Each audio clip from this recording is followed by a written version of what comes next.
Now, I like to start off this class, everywhere I do it, I like to ask questions, just a little reality check to give everybody an impression of what I believe to be true and is borne out every time I ask this question. And I'm going to include myself in this survey. I just want to show of hands, yes, if the answer is yes, kind of put your hand up.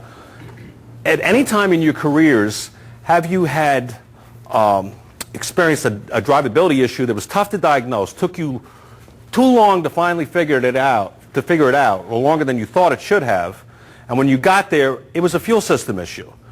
Has that happened to anybody at some time in their career? Not all the time, once in a while. Yeah, pretty much the reality check. If you look around, most everybody's raising their hand. Everywhere I go, same thing.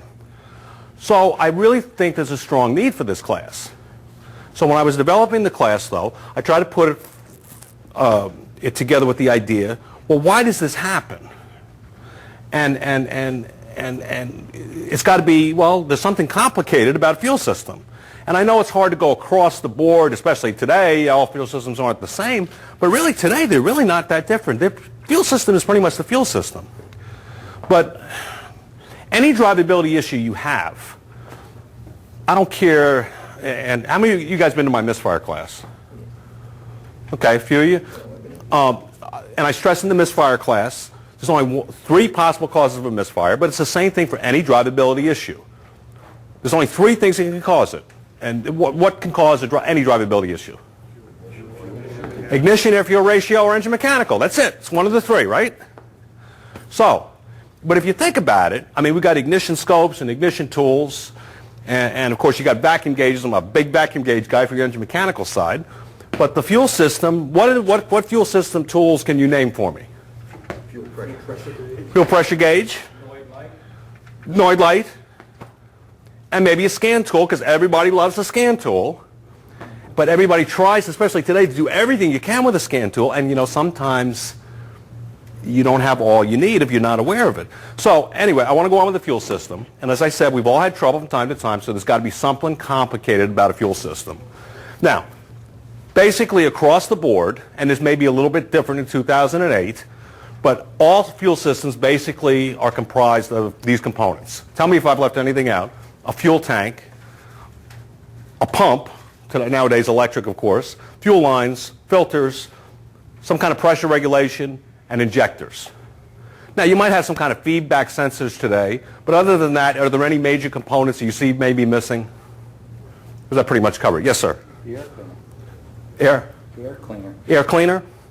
Because if you don't get the right fly into there, you don't have the right fuel. Well, this is true, yeah, and that's a fuel delivery issue, but that... An issue once. And that's kind of a feedback, yes, yes. But as far as, you know, and I know I said air-fuel ratio, and that comes into the air-fuel part of the ratio. You're right. It's going to give you a problem. You're right. You're absolutely right. And we're going to cover some of that. But if you look at these components I've listed and you throw in an air filter too, air induction system, do you see any component that really stands out that's extremely complicated at first glance? Doesn't look to be, right? But it's got to be complicated because this has kicked our ass at one time or another. Fuel systems. So there's something up here. So we want to try and cover these components one at a time. That's how I like to start the class. Okay, a fuel tank. What is the function of a fuel tank? No. No. Well, yeah, of course, yes. But no, that's not good enough. Somebody, keep going. Devices to help in delivery of fuel to the engine. That's closer. I like that better, but that's still not good enough. Storage for the fuel that is unused by the motor? Yeah, it does that too, and all 3 of these statements have been true, but that's not good enough. Because that's why, part of this is why stuff kicks our butt. Now, I actually wrote here function, and it may be a little small, but somebody read it to me, please. Hold fuel volume supply. And I want to word it that way for a particular reason, which I'll get to as the class goes on, but that's what it does. It doesn't hold the gas, although it does. It doesn't hold your week's paycheck, but although nowadays it does. But it holds fuel volume supply. That's the way I prefer to word it for the purposes of this class. Failures, typical failures. Rust and sediment isn't a big problem down where I am in North Carolina, maybe the sediment. But I'm sure it is up here. Plastic tank deterioration on some models. We had issues what was it, mid to late 90s Jeeps had a lot of issues. I guess you had it here. We had it in North Carolina. Excuse me. And you guys don't have a lot of flex fuel vehicles up here, do you? E85? The vehicles are here. Okay. Plenty of cars, no vehicles. But some areas of the country I go to, they do.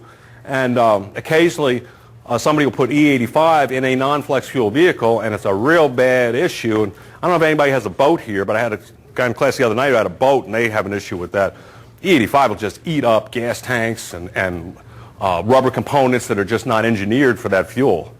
So if in areas of the country they do have E85, if somebody puts that in their non-flex fuel vehicle, you got to get it out real quick, and even if you do, you probably got damage. But there's really not an ultra-complicated component other than nobody seemed to know what it holds, which is fuel volume supply. Fuel pumps. What is the function of a fuel pump? There you go. You're catching on now, right? You guys in Jersey are sharp. The other states a little longer to get it. Transport the fuel volume supply. Okay? Typical failures. The motor will wear out, right? Maybe restricted fuel sock, fuel aeration from a restricted sock. You know, those are the typical failures. Did I miss any typical failures of a fuel pump? Motor gone. Okay, again, not a tremendously complicated device. We all think we understand it, and I think we do. But again, I want to stress that its function is to transport the fuel volume supply. Now, I want to go on to a little bit of fuel pump current analysis. And I'd like to try and unteach you some of what you've probably been taught, some of what I've been taught that I don't agree with. And if anybody doesn't agree with me, I mean, that's what it's all about. I think I'm right. I'm not saying I'm right, but I'd like to cover some issues. How many here have done fuel pump current analysis? Use a lab scope for that. And some have not. Is there anyone, how many use a lab scope here? Okay, so some do, some do not. You know, if you don't use a lab scope, it's not difficult to understand a picture. That's all a lab scope makes is a picture. The hard thing about a lab scope is learning how to make the picture. But it's just a picture. You guys have seen stock market graphs. Where stock market graph, you've got a value, high and low, on the vertical axis. And on horizontal, it's over time, over months or weeks or years. That's all a lab scope picture is. But on a lab scope, the vertical value is in voltage or amperage. How high does it go? And the left to right is over a period of time, not weeks, months, years, but milliseconds. Short amount of time. But it's just a graph. But current analysis, you can take a current clamp and clamp it around a feed or a ground wire to a fuel pump, and you can get a visual picture of what the pump motor looks like inside. Over here, on this lab scope graph, I've got a couple of pictures overlaid, obviously. But I've got two channels. I've got voltage and I've got amperage. Now, you guys that do use this technique, how many channels do you typically use? One? Yeah. That's what I usually did, too. But that's the wrong thing to do. It's a lazy thing to do. But this technique is so quick, it's tempting to do that. But why would you want to make sure you are also looking at the voltage and not just the amperage? Directly proportional. Yeah, it's directly proportional, right? So, because part of fuel pump current analysis, you're taught to look at the amperage draw, you better make sure that you got good feed supply first. So if you're going to use this technique, you really should be checking the voltage as well. Okay? Everybody got that? And I think that's been taught probably before. But again, back to the picture, you got a motor that spins around, you got brushes and commutators. Well, each one of them is going to be represented as the motor turns in a little hump they call current humps. Okay? So you can get an idea what the motor looks like inside without taking it out of the vehicle, taking it apart. So that's a benefit. That's a definite benefit. It's quick and it's easy. Okay? And you can really get a good idea of what the motor looks like. Are all these current humps even? You can get an idea. The brushes may or may not be worn. The motor may or may not be worn out. This, you can see in this image here, it's just a repeating pattern. They all look almost identical. Okay? You look at this next illustration I've got for you. Current humps. I picked out a signature hump. You can see this one here is identical over here. That's why I've cursed it. So you can tell the pump has made one revolution there. Okay? And you can see they're not all identical. Some of these are pretty worn. Now I picked this one. I could have picked this Bob Hope ski slope nose and that one. See, it's a repeating pattern. But by doing that, you can get an idea, hey, this motor looks pretty worn. So that's a good, and it's a definite benefit.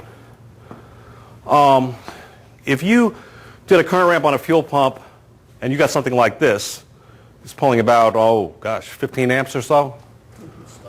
Yeah. And it's stuck. It's not even moving. And the only reason I did this is just to show it. You wouldn't ever even do it because you'd hear it. You'd hear it go, whoa. It's not even moving. You know? Something like this, I'm sure everybody can guess what's going on there. This one was stuck. You beat a mallet on the hammer. You ever kick a tank? You get a car towed in? Isn't that step one? Yeah, right? That's step one. You hit the tank? That's it. That's it. So really, this makes pretty cool slides for a presentation, but nobody's going to do this in real life, right? Okay, you don't need to. You don't need to. Now, what's the average speed of a fuel pump? The average RPMs a fuel pump should be. Has anybody been taught a spec on that? 5,000 to 6,000. 5,000 to 6,000. That's what I've got written there, but because that's what I was told. Has anybody ever heard that before? That number? Okay, no. Well, maybe it was just me. Linda taught me that years ago. 49. I'm sorry? I heard 49, 500, something like that. Okay. 50. Yeah. Like that. Okay. But I was taught average 5,000 to 6,000. But if it is, you can actually calculate the RPM of a fuel pump. If you know what one revolution of the motor, how long that takes, in this case it took 10.5 milliseconds, you divide that by 60 milliseconds, 1 minute of time, and I come up with 5,714 RPM. Does anybody use, those of you who do current ramping, does anybody calculate that? Why just round off 10 milliseconds is 6,000 RPM? Okay, you do. So you do look at that when you're doing that. Because 10 is rounds off to 60. If it's real. So, okay, so you find value in that. Okay. So would that 5714, would that be good or bad? Find that quite good. Good? Okay. Well, I don't know. So you would analyze this current ramp here because all the humps look pretty even. Would you say that's good or It bad? kind of looks like it's sloping down. You go out all the way. Yeah, well, you know what that one is actually? This was I'm going the wrong way. This was a blowout of this one. Well, when you first start it, and I didn't cover that, you're going to get a peak of amperage because that pump has to start, right? Start moving. And that slide I'm showing you now is down here somewhere, and it's just this lab scope allows you to blow out on that slide. RPM looks good.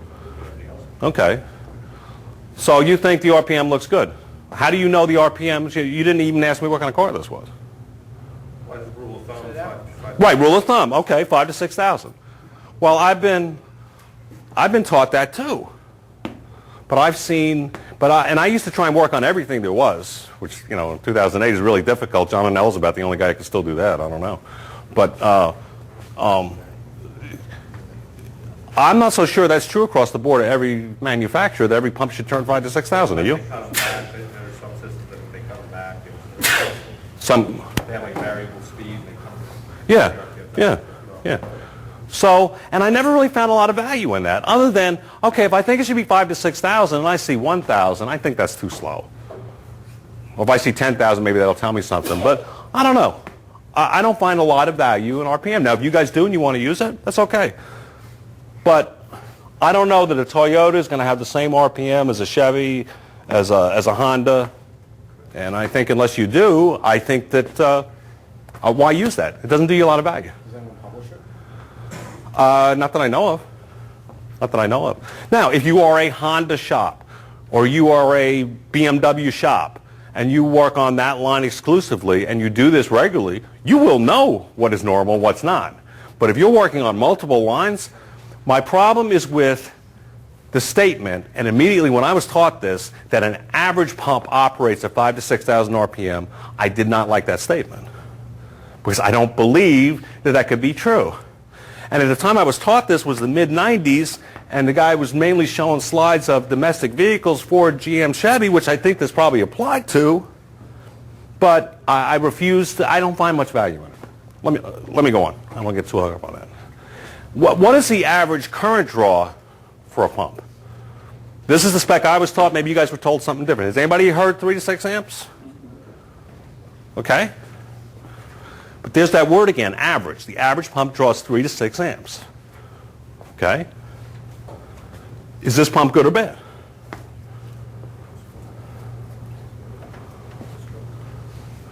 The humps look pretty uniform to me. This was the same 5714 RPM as the last one. The current is peaking at about 3 amps. Yeah. Your next question for me should be, what kind of vehicle is this?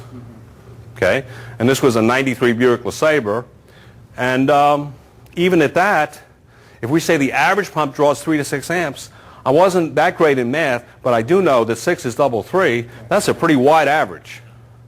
I don't know. I do know. I took this years ago. There was nothing wrong with this particular pump, but I wouldn't say yes or no based on that 3 to 6 amps. If you know, you know. If you only work on Hondas, you only work on Beamers, you know what the average amperage should be, okay. Don't take that average 3 to 6 amps and do much with it. So what I've got so far as the value to current ramping is looking at the signature of the humps. Tell me the motor looks fairly even or it looks like crap. I don't find much value to it other than that. I have had vehicles like G was talking about before. Everything looked good on a current ramp, and it was not showing you any flow. Current analysis, drawbacks. The plus is, you can see the armature signature. The drawback is it deals with averages and unknowns. Average amperage, average RPM, garbage information in my opinion. And the unknown, you do not know how much fuel volume that pump is able to pump through the system. Okay. Again, stress my point about averages. Average current flow of 3 to 6 amps. Average is a measurement, but it's not a precise measurement. You guys, of you that do brake work, would you use an average on when you're miking brake rotors, when you're measuring brake rotors? You don't like it, you just replace it. Right. Mike, yeah, there you go. There you go. No one. Well, you know, in this day and age too, because I showed my shop a couple years ago, but isn't that the truth now? Isn't that the truth? I didn't even think about it when I put this slide in, to tell you the truth.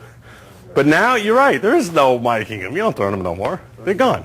But in the days when you did, a micrometer is a specific measurement. Okay? Here's what you would do. I found this off the internet, this block. I added this at the bottom where it says average. And I just wanted to illustrate the point. On these Fiat and Alpha models, gives a spec for front disc and rear disc. And for any of these particular models, this particular spec. Well, I added these up, divided them back, and I got the average of 13.27 millimeters. Could you use that spec on any of these individual models? Obviously not. So what good is a measurement if it's an average measurement? This stuff you've been taught about current ramping, average is between 3 to 6 amps. Average is 5 to 6,000 RPM. Garbage. Don't use it. This pump here, this is a current ramp. You'll notice the pattern. What would you say about the pattern on this pump? It's consistent, right? It all looks pretty even. And they all look different. There's little jaggy here. I don't know what that means. That doesn't concern me. What I'm looking for is consistency. Now, it is drawing 11 amps at its peak. It's about between 9.5 and 11 amps it's running at. Is that good or bad? Bad? Yeah, got another pump. Okay. That's still very high. That's very high. Yeah, that's High. Okay. So you don't want to know what kind of vehicle it is? sure, but still. Okay. You have to have a restricted filter or something for it to be drawing 10, 11 amps. Okay. That's a lot. It's a high pressure system. I'm sorry? It's a high performance code, high performance fuel pump. High performance car, high performance fuel pump. Somebody else said something else I didn't catch. Not if it's a high pressure system. Not if it's a high pressure system. Okay. Well, this is, and I don't know if you can read, it's probably small for you to read, and I have to get down here. 98 GMC 5.7. 5.7 R series, which is a GM Vortec. Anybody work on those vehicles? Okay, what About 60 psi to start? 65. 65? Okay, yeah, I'd say yeah. There's all kinds of specs on this. Some say 63, some say 65. Well, if it's a little lower, it don't start. Right, exactly. If it's a little low, it won't start. But they do typically draw more amperage than the others. There's an average spec that was given to me on these too. And I was taught 8 to 10 amps. I don't know. This one's running 11. But on the bottom of this waveform here, there's something else after the 5.7R. You seem to be able to read it earlier. What does it say? Can you read it? New fuel pump. Oh, yeah. So brand new fuel pump. Now maybe it's a brand new fuel pump and maybe the filter's a little restricted. I don't know. But I know it's 11. I know it's more than 3 to 6 amps to my point. So I wouldn't condemn this one, especially since it says new fuel pump on the bottom, because I know there was nothing wrong with the way this vehicle was running. Okay, here's another waveform. This one's drawing 9.6 amps. Take a minute, look at this waveform. Can anybody tell me, is this pump good or bad? I would say bad. You would say bad. Why would you say bad? It's not consistent. It's not consistent. Okay. Flat. I'm sorry? Flat. Plumb. Yeah, they aren't consistent. So there is some wear going on here. Weird. Something weird. All the rotor commutator, this pump spins. Some of them are more worn than others. It's drawing 9.6 amps. Nobody's asked me again, though, what kind of vehicle is it? 96 Tahoe.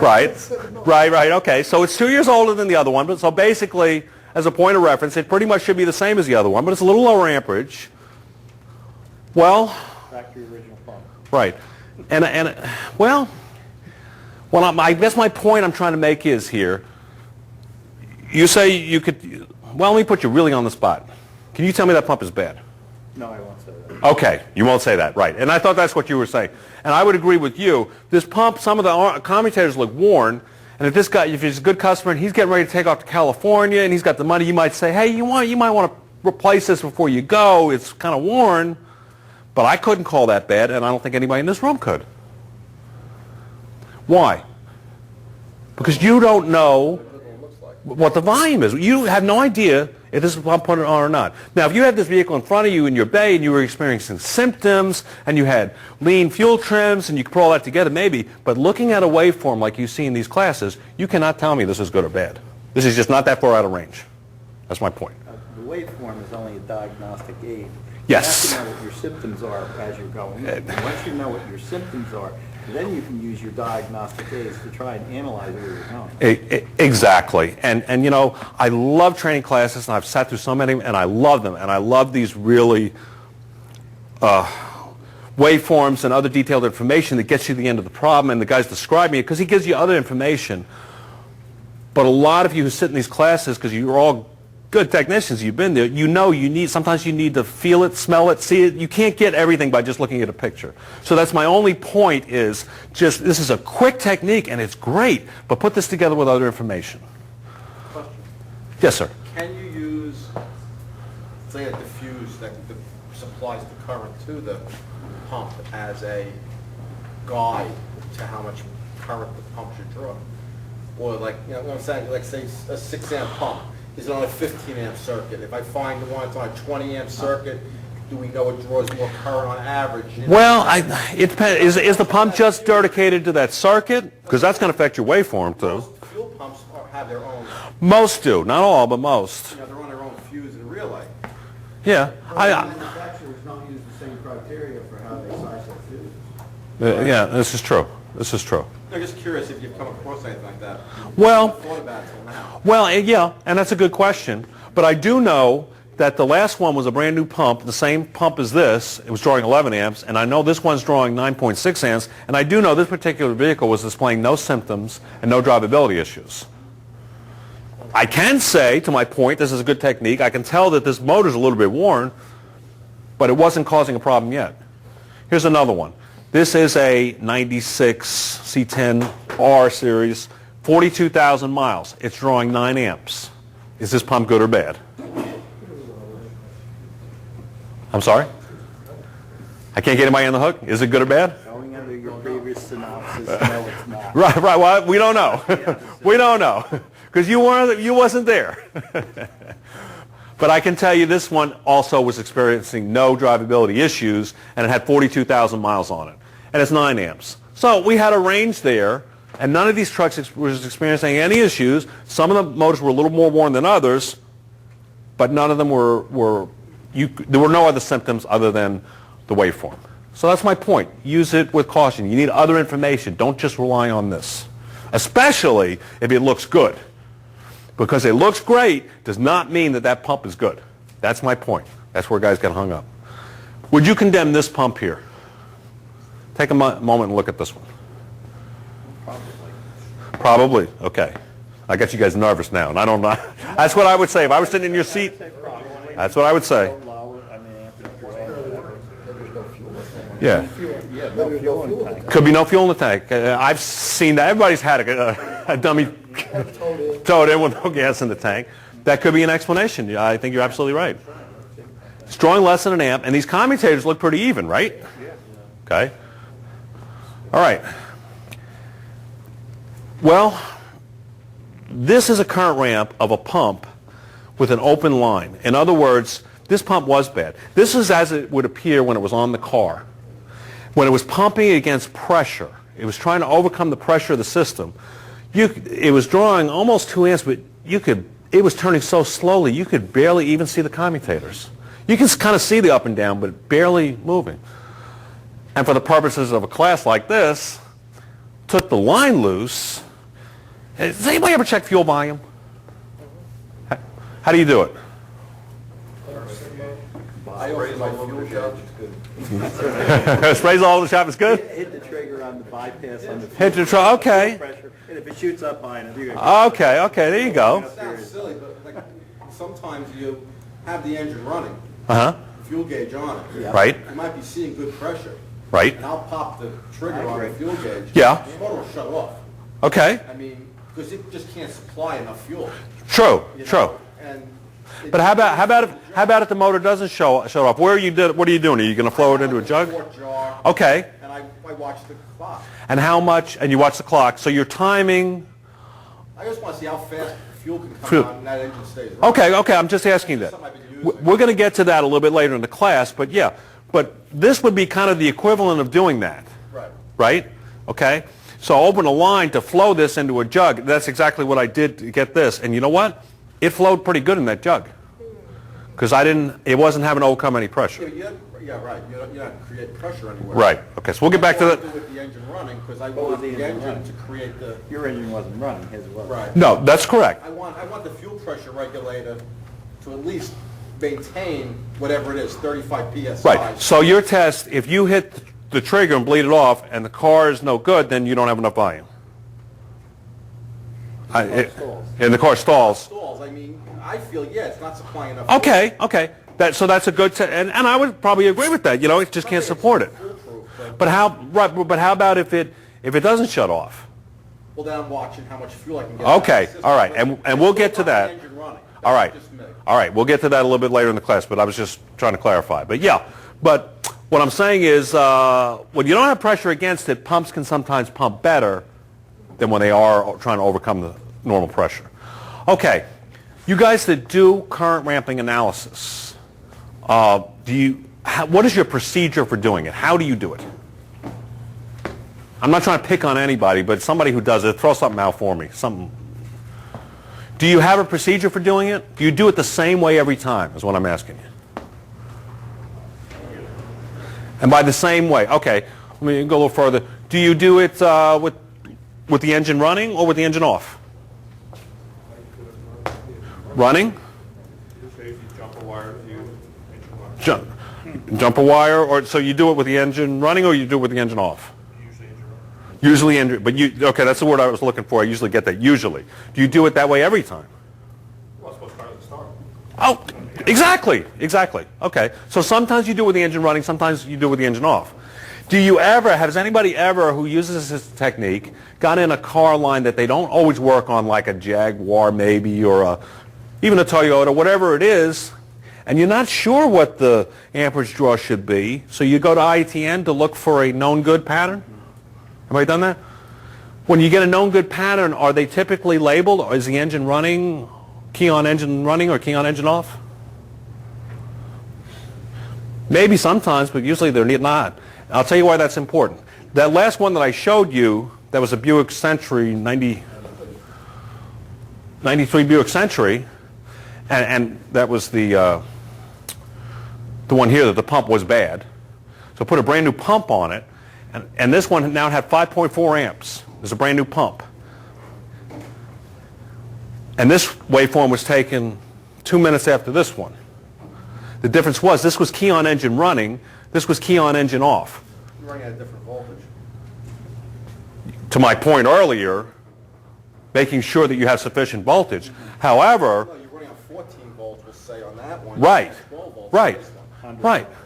So we got this spec out there, this 3 to 6 amps or this or that, and then we got everybody's doing current ramping analysis, and sometimes we got it running and sometimes we don't. And you know what? The last 3 Toyotas I did, shoot, that sucker had 5.5 amps, and now this one I've only got 3.5 amps. There's something wrong with this pump. But you don't remember the last 3 times you did it was running, and this time it's key on engine off because you don't have charging system voltage. If you're going to do this technique, you better be pretty much consistent. And to this gentleman's point, maybe you should do it key on engine off because sometimes they don't run. But again, back to my point of this technique, I think the valuable part of current ramping analysis is looking at the current hubs. I don't get too hung up in the amperage draw or the RPMs. Okay? Fuel pumps, somebody fill in the blank for me. Fuel pumps supply fuel volume. They do not create what in the system? Pressure. Okay, a lot of guys said that, obviously, because they know that and they agree with that. Is there anybody who disagrees with me? Does anybody want to say, because I debate things, and I'm not saying I'm right, although I'm right on this one. Pressure is a byproduct of the fuel pressure regulator in the system. Right, but what about, but some guys get the idea because of a specific test. Anybody ever do a deadhead test on a fuel pump to see what the maximum pressure the pump puts out? Isn't that the way it's worded? Was when I was taught, right? So why would you do that? To see what pressure the pump could put out. When you deadhead a test, how do you do a deadhead test? You create a restriction. So it's not the pump creating the pressure. You're creating the pressure because you're closing the valve. You're creating a restriction. You're acting like a pressure regulator, right? Just want to get everybody straight in the head because that particular technique has guys convinced that pumps create pressure. They don't. They supply fuel volume. All right. So again, fuel pump, not a terribly complicated device. So where's our rub? Why do sometimes fuel systems kick our butt? I haven't found it in the fuel pump. Maybe it's in the fuel line. It's got to be. Real complicated thing, a fuel line, right? What's the function of the fuel lines? Carries the fuel to the, Transfers fuel volume. What? carries fuel volume. There you go. Carries or transports the fuel volume supply. To the fuel rail. That's right, that's right. It's not good enough to say brings the gas up front because it's just a method of thinking. You've got to think about these things, about what's really happening. So it's transport, fuel volume supply. Typical failures, lines can puncture. Sometimes they can dent. Anybody ever raise a vehicle on a hoist and maybe dent the fuel line a little bit? No? No? I had a guy the other day that actually admitted it. I find a lot of them. Yeah, okay. And I asked him, the guy that told me the other day, yeah, I've done that. I said, what did you do about it? He says, nothing. I said, well, was everything okay? He said, your car ran fine. I said, okay. I said, did you drive it? He said, no, it's okay. And, you know, and maybe he never came back. Maybe it was fine. It really depends on how much did he dent it, right? We'll get into that a little more difference, but see, fuel lines are fixed in size. They don't change. Although probably next year they'll come out with some vehicle that they want a changing orifice in a fuel line for some gosh awful reason. But as of I know as of today, I don't think they ever change in size. But if you were to dent it, you're decreasing the size, and then you're going to decrease the amount of fuel volume supply that can travel through that line, correct? Right, obviously. Rubber lines sometimes can deteriorate. I had years ago, I don't want to get into these stories, but anyway, I didn't remember what kind of car. Maybe it was a Chevy Monza or something, and the darn thing would get hot, and it would shut off, and I'd walk back to the shop, and the cause was the rubber lines from on the top of the tank going to the steel line that would carry it up front. The darn, yeah, it was porous, and it would suck itself shut. You know, and it wasn't, I think that's the only time I ever saw that, but you know what, that time it was just a little difficult to diagnose, but you know, rubber lines can deteriorate. But fuel lines are fixed in size, which enables pressure control by a pressure regulator. That's what makes the pressure, is the regulator. So, fuel pressure regulators, their function is to maintain desired rail pressure under various operating conditions. You guys all know how pressure regulators work. I'm not going to get too hung up on this. Typical failures, maybe a ruptured diaphragm, which would result in what? Usually pretty easy to diagnose. Fuel into the vacuum. Yeah, fuel into the vacuum line. Yeah, it's, you know, we've all seen it. Poor seating of the regulator can result in fuel leakage to the return side, and that would create low pressure in the fuel rail. And excess rail pressure at idle, if the regulator was stuck closed, with no return flow to the tank on a return type system. Excuse me. Mechanical returnless systems operate a little differently. They do not have a return line to the fuel tank, but they do have a pressure regulator.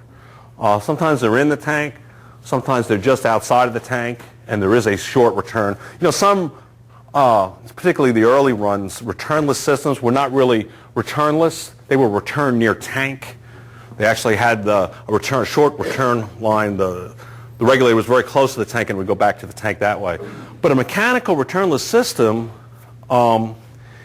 is designed to maintain a constant pressure at all times. So, for instance, if a vehicle is designed, a mechanical returnless is designed to at all times maintain 60 psi, if it goes above that, the regulator will allow the excess fuel to be bled off back to the tank, or if it's in the tank, it will bleed it off. But the PCM is going to assume it's always 60 psi. If the system is designed for 60 psi, that's what it's going to be. At idle, 3,000 RPM part load, 5,000 RPM full load. The PCM can only assume that it's 60 psi. So these things are difficult to diagnose sometimes, because if something goes wrong, the PCM has no way of knowing it's not 60 psi. Now, why is that important if it's not 60 psi? That's obviously going to screw everything up, right? Why does the PCM need to know what the pressure is? To adjust the pulse width. Just the pulse width, right? Because obviously, if you hold the same amount of time of pulse width with different pressures, you're going to deliver a different amount of fuel volume through the injectors, correct? Everybody with me there? Okay. Electronic returnless, which we're going to cover Ford in particular as we go on, does electronic returnless systems, do they have a pressure regulator? Yes. Yes. What? Well, it's just a sensor, really. UCS, no? Well, sensor's not a, how's the sensor regulated? Well, like on a Ford, Right? what you would call the pressure regulator has a sensor in it. It knows how much PSI is against it, and then it's varying the fuel pump to keep the pressure where it wants it. Yeah, and we'll get specifically into the Ford, but it's not really, it does have a pressure regulator, but it's not really the sensor, because the sensor provides feedback. It's not a mechanical pressure regulator, but the PCM is really the pressure regulator, because the PCM is going to decide to turn that pump on and off. So there is pressure regulation. It's just not what we think of as a pressure regulator. It's not a physical device, but there has to be pressure regulation. Is the pump pressure regulated? No, because you're turning the pump on and off. Or you could claim that the fact that there's no return line is a pressure regulator, because that'd be just like a deadhead test, because if you ran it all the time, it'd just be a constant deadhead. But I guess my point is, because you hear mechanical returnless systems, they don't have a pressure regulator. You have to have pressure regulation in some way, shape, form, or fashion. That's my point. No, not return the fuel. I was stroke. No, but you have to. No, not returning fuel. Right. On these, no return systems, which I was told was to keep the fuel cooler. Yes. By circulating the fuel over and over again. Yeah. And heating the fuel up. Well, yeah, and because usually when you circulate, you're circulating it through the rail on the engine. It's all hot up there, and you Plus friction and the water. friction as it's traveling. Yes, that's the main idea behind it, is to keep the Cuts fuel. down filter wear too, I guess. Yeah. Well, actually, there's a debate about that. A lot of returnless systems, they end up with a lot of debris in the rail. Lots of debris in the rail. Because a lot of that debris now, you cannot pass. If it gets past all the filters, it can't go back to the tank now. It's stuck. It's going to end up at the end point. You know, some of that debris, even if it got past the filters, would go back in the tank, and maybe the filters would catch it the next time. Okay, but again, pressure regulators are not extremely complex devices. So where's the rub? What kicks our butt? Fuel filters is the next component I want to cover, and they're not very complicated either. What is the function of a fuel filter? It's a passive component. It's got no moving components, and it's just there to trap contaminants. Typical failures: it can reduce the fuel flow when it's restricted. You all know this. And delayed system problems are usually clogged injectors. Okay, you know, debris is getting past, it's getting to the end of the line, especially in returnless systems. It's going to go in the injectors. Now, typically inline filters, and I hate averages, but there it is again, but most inline filters, they have a filter size of 15 to 20 microns. Now, what's a micron? Size measurement. Exactly. It's a size measurement. Doesn't matter how big or little. It's little. Everybody knows that. It's little. Maybe it's just, you know, I started looking up when I put this presentation together, you know, how big is a micron? I found some things comparing it to human hair and this and that. Who cares? It's small. But 15 to 20 microns is a measurement, so we know that. So inline filters are typically 15 to 20 microns. How many filters does a fuel system have? Typically, Three. Typically two, We have one in the three. And the injectors too, there's a filter. You can have one in each Yeah. injector. Yeah, this is a trick question. Depends on how many cylinders the engine has if you look at it one way. Right. But I'll go with three. And what are they? There's inline. I already covered that one. Fuel sock in the pump, before the pump. And then in the injectors, the filters. Okay, so we'll go with three. Now, fuel socks, typical fuel socks filter particles 30 to 70 microns. They're coarser. So it's not as fine a filter in the sock, which is before the pump, as the inline filter after the pump. But we all know that manufacturers don't spend excess money, or don't like to for no reason. So why not just put a 15 to 20 micron filter before the pump and do away with the inline filter? Why don't they do that? There's got to be a reason. You have to drop the tank every time instead of changing your inline filter. Good point, but don't you have to do that on most vehicles now anyway? A lot of them? Volume, you wouldn't rate the volume of that, Mike? So I think you Volume? don't want to overheat the pump. If it's too restrictive before the pump. Yeah, this gentleman and you, I think, are on the same lines. You mentioned maybe it doesn't get enough volume, and you said it would heat up because Well, the gas keeps the pump cool, so you could be restricting the flow. could be restricting the flow if it got plugged up. Yeah, you guys are on the right line.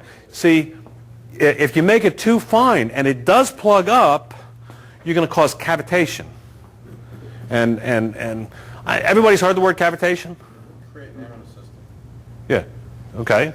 Air bubbles. Yeah, and that's, most people, it's just cavitation. Yeah, it's air bubbles. And everybody pretty much familiar with that term. Isn't it also easier to push something through than pull something through? Yeah. Yeah. You know, my grandfather was an old-time mechanic, and Right. you know, he used to get cars in the old with mechanical pumps, and people would go putting fuel filters before the pump, Right. which was a no-no, Right. especially in the old school. Right. Because you don't want to draw through a filter, you want to push through a That's filter. right. That's right. So I think it's the same thing. And a restriction before the pump on the inlet side will cause cavitation or vapor lock. Okay. The reason is if a pump is rated to pump half a gallon per minute, and a restriction causes it to only pump 3/10 of a gallon per minute, you can only get 3/10 of a gallon per minute through there. The pump is now pulling a vacuum, right? Okay. So where do air bubbles come from? Why would that cause air bubbles? Space in between the fuel pump. It's going to suck from somewhere. It's going to find gaps in the system. Okay, but that's not what creates the air bubbles. It's trying to pull a vacuum, but it can't come through. Where are these air bubbles coming from? Fuel boiling. Fuel boiling. Does it get hot in there? What, does it get so hot because it's... Vacuum that boils at a lesser temperature. Exactly. You guys, some of you guys do air conditioning work. Right. Why do you pull a vacuum on a system? To boil the water out of it, right? If you lower the boiling temperature of a liquid, okay, when you reduce the pressure. So it's going to boil quickly, and that's what it is.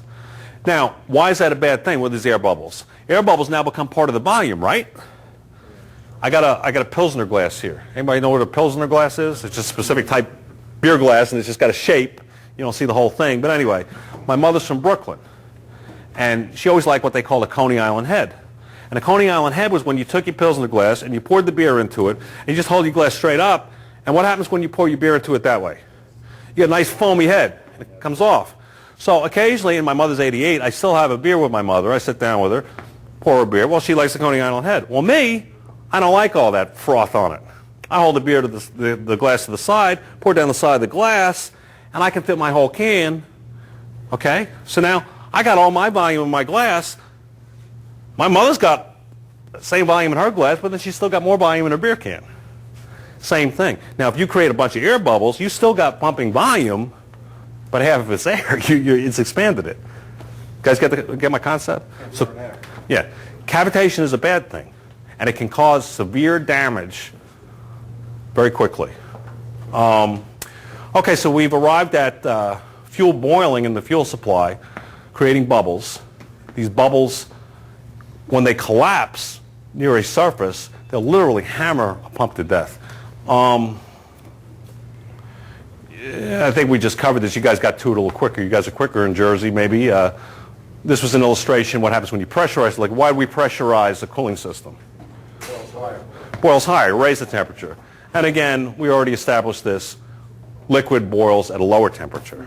Okay, so we pull a vacuum and fuel. That's true, too. Now, you guys do have winter blend fuels up here?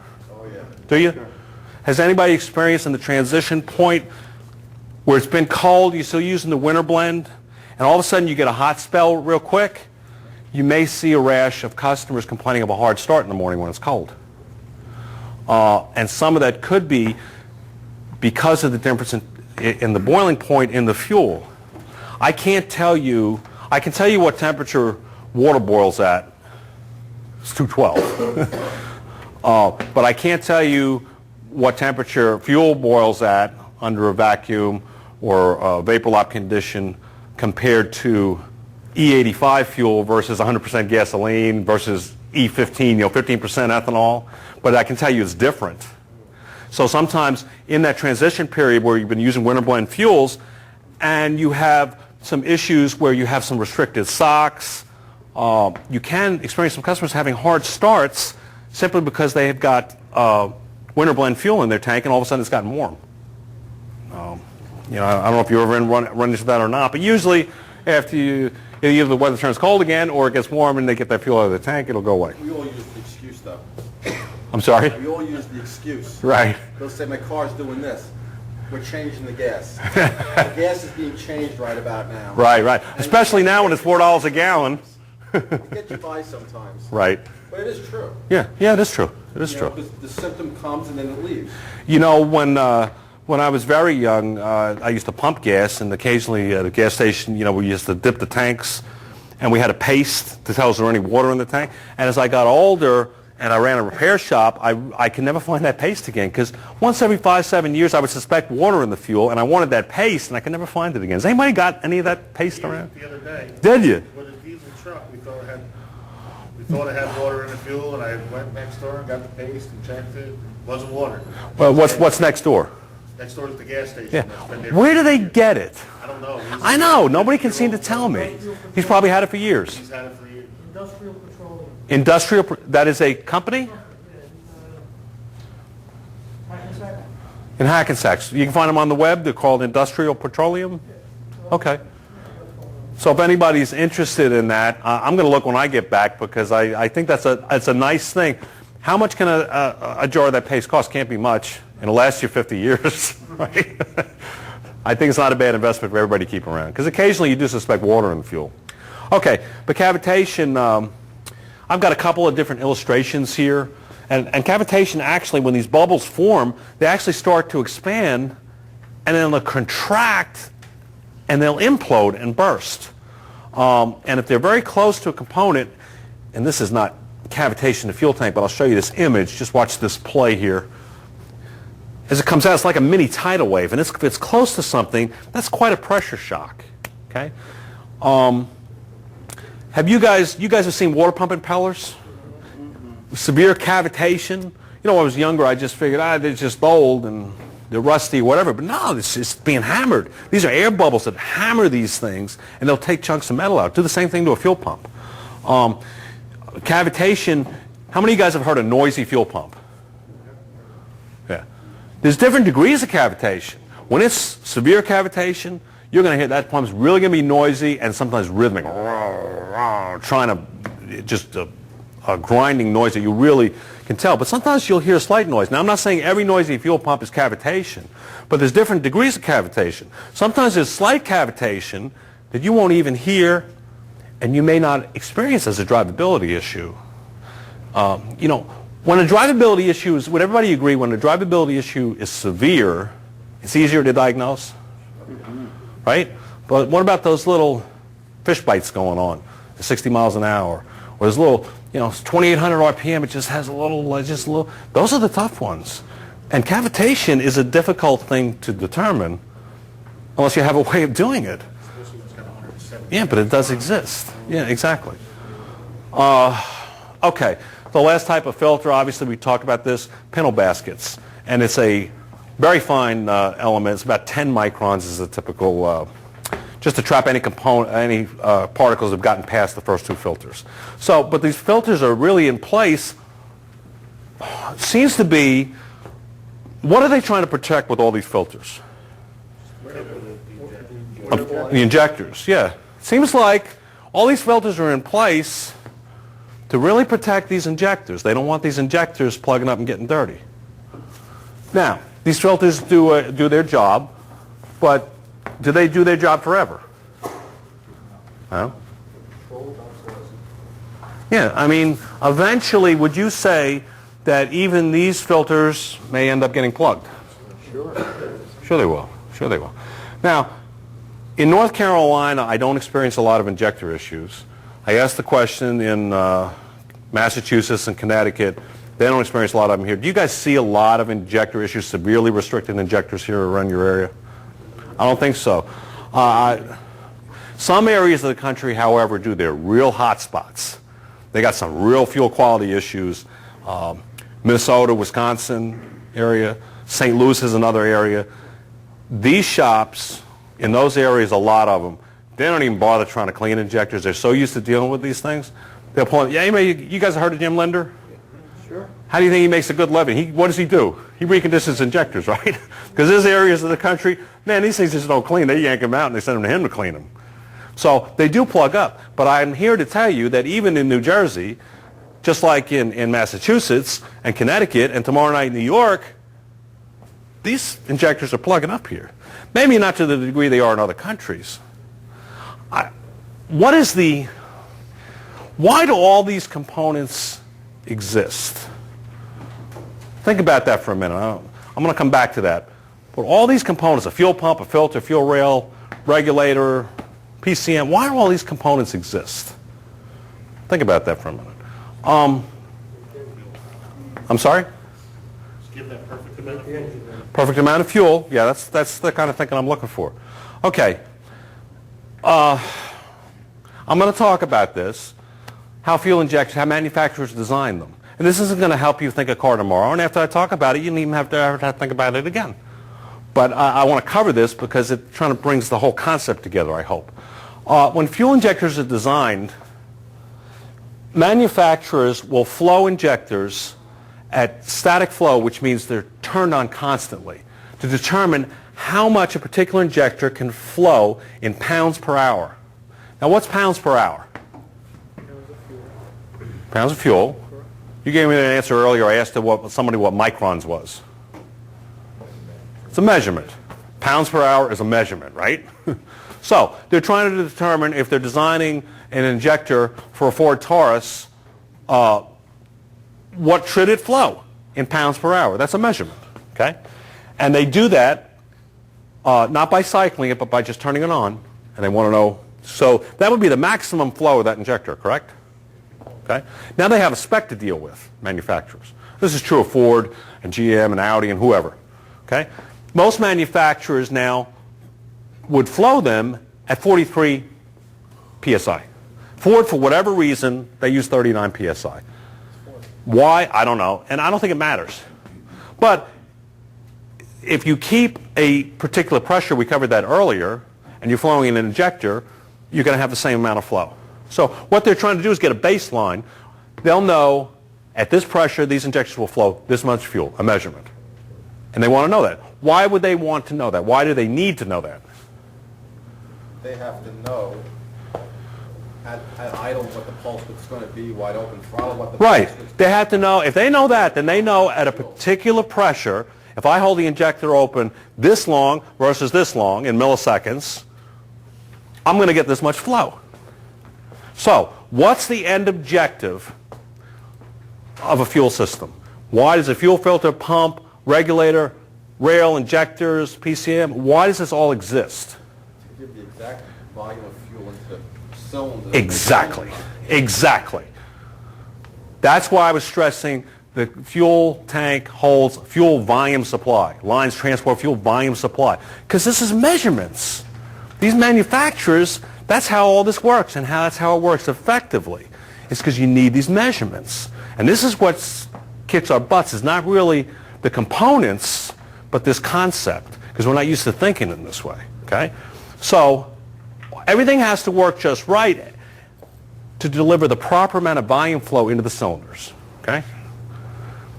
That includes the components that transport the fuel and also the feedback to the PCM, right? Because that's all going to affect how much fuel volume is being delivered into the cylinder under a certain condition, loaded condition, idle condition, light load, heavy load, okay? Okay, so injector flow output is determined by the quantity of fuel in the rail, which is your volume. So volume is a quantity, right? It's a measurement. But it's a measurement of quantity, how much. The force of the volume of fuel in the rail is the pressure. Now, pressure is also a measurement, right? But pressure is not a measurement of how much, it's how strong, okay? And also how long the injectors are turned on or off, the duty cycle command from the PCM. So that's what's going to determine how much flow is coming through those injectors. So if the manufacturers know in pounds per hour how much an injector is capable of flowing, they're going to design a fuel map, okay? And they're going to have a load input, whether it be a map sensor or a mass airflow sensor, and what load the engine is under, and also the RPM. Over here would be idle condition, maybe 700 RPM, and across the board up here to whatever the red line is, 7,000. So say it was half load and maybe 3,500 RPM, you'd end up with about 4 milliseconds according to this chart. So that's what the PCM would do on this Ford Taurus at the injectors, because it would say, hey, if I hold it open this long, everything's cool. That's exactly how much fuel it's going to require. Everything's going to be fine. Now, before I go on, I want to ask you guys, what you guys have been taught fuel trim classes, any of you? Okay. So I'm going to try and unteach you something else. And there are those who may disagree with me, but we'll hash it out. We'll come to an agreement. What is a good long-term fuel trim? An acceptable long-term fuel trim? Plus or minus 10. That's what I was taught. Anybody else heard that? Plus or minus 10. Immediately when I was taught that, I thought, and I didn't want to argue with the guy because I said, well, I got to think about that. I didn't like that. Why should it be plus or minus 10? What does plus or minus 10 mean? What does plus 10% fuel trim mean? It's correcting by 10%. 10%, it's got a correction. And it's a correction over what should be ideal, what the PCM was programmed to do when that car was brand new, right? So why would plus 10% be a good thing? Programming wear and. I'm sorry? Programming wear and. Programming where in? Okay. That doesn't have a time restriction. Well, where does it get? Go out of parameters, so you want to be within certain parameters because of wear and various degrading components in the system. Well, but where does the fuel trim correction come from? It's typically from the feedback from the oxygen sensors, right? Yeah. So it says, you know what? I was programmed to deliver 4 milliseconds at this load of fuel volume delivery into the cylinders, and my oxygen sensors are telling me I got to give 10% more fuel. So that means there's something. You're right. There's something worn. Something worn. Okay. Right. But why is plus 10% an acceptable thing? I don't find that acceptable. I don't find minus 10 to plus 10% acceptable. Because they don't want to turn the light on, as he said. That's it. Yeah, okay, because they want to turn the light on. But back to my point about all these filters, they're not going to keep these injectors clean forever, right? Do you think that sometimes this plus 8% or plus 9% or plus 11% fuel trim could be due to dirty injectors, restricted injectors? Yeah. And if the PCM if gas is $3.85 a gallon and the PCM is giving it plus 10% correction over what it ideally should be, that shouldn't have to do you think that maybe the customer is losing some energy and having to spend more fuel? They should.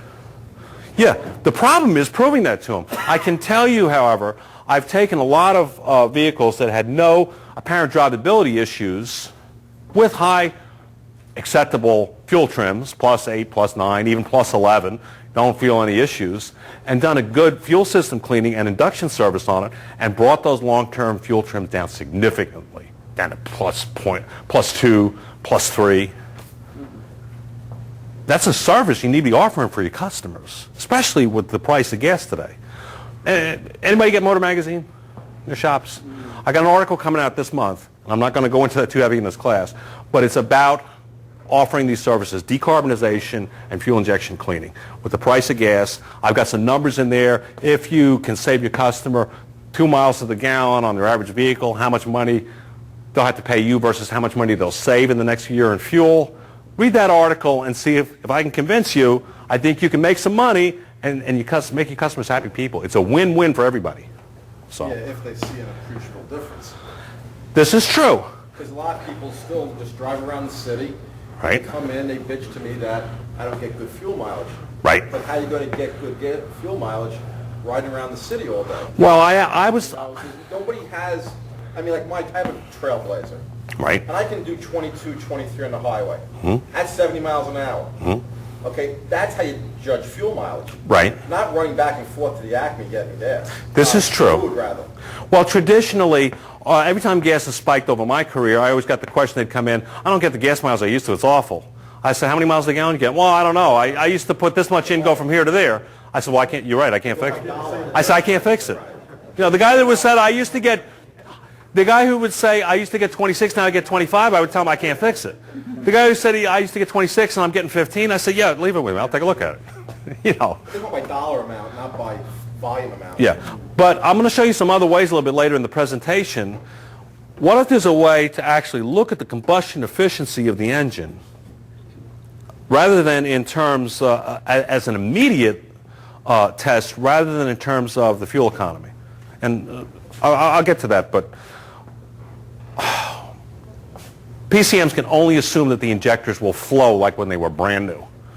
So that's where you got your fuel trim compensate. The injectors are a little plugged up. 4 milliseconds isn't enough. We need 10% more than 4 milliseconds to compensate. And a lot of times it's carbon or it's injectors dirty.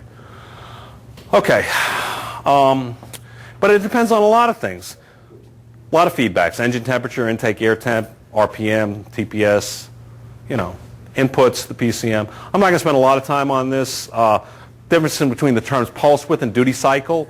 Pulse width is the command from the PCM that we measure maybe with a lab scope or you see it on a scan tool sometimes. The duty cycle is the response from the injector. And duty cycle is how long is it on for? What is a 50% duty cycle? Yeah, it's half on, half off. Half the time it's being commanded on, half time off. This one here, I guess, I'm on a brain fart here. I guess this one is on when it's pulled to ground. I don't know. Because most injectors, you're never going to see more than an 80% duty cycle at their max load. But anyway, it's just, the duty cycle is just how long is it on, how long is it off. Okay? It varies, of course, with RPM and engine load. You know, how fast the engine turning, how much load is it under, how long do we have to hold it open. You've heard the term maybe bottom feed injectors and side feed injectors. It's the same thing. It's just a description of the type of injector. Chrysler typically uses side feeds, and some of the imports, most of the other domestics use what's called top feed. But basically, here's the filter in this injector. And these injectors are plugged down into the rail. The rail is right over here. Fuel's flowing through here, and that's how it's entering the injector, from the bottom or the side. I'm sorry? The Japs use that a lot. Yes, the Japanese imports use that a lot too. Top feed injectors, rail sits on top. Fuel enters through the top. Okay, it's sandwiched between the rail and the plenum. And again, the filter is going to be obviously at the top. Let's talk about gasoline direct injection for a minute. Anybody working on any GDI vehicles? You guys heard of GDI, gasoline direct injection? Anybody, any diesel guys here? Okay. And diesels inject fuel where? Right into the cylinder. With gasoline engines, we inject it traditionally into the plenum on the back of the valve. Okay. So some of the characteristics. Here's a. Is that in focus? No. It doesn't seem to be. Let me see if I can focus It's a it. picture, I think. Yeah, maybe. Picture more than. Okay. Well, I think you can see it clear enough. Here's the injector down here. Here's the plug. Again, it's got a passage right into the cylinder. It's much finer fuel atomization. Maybe I have an idea of why.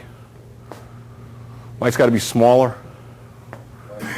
Why should the atomization be smaller, injecting it directly into the cylinder than spraying on the back of a valve? Okay. Turbulence of the intakes. Okay. Well, we'll get back to that in a minute, but there's a specific reason it has to be a finer atomization. They have a step-up converter, most times in the PCM, to increase the voltages, sometimes as high as 80 volts, running 8 to 10 amps. These things can really run high voltage in order to operate. Typically, the fuel systems are pretty much traditional pressure that we see, from the tank to a cam-driven pump that'll pump it up to high pressure.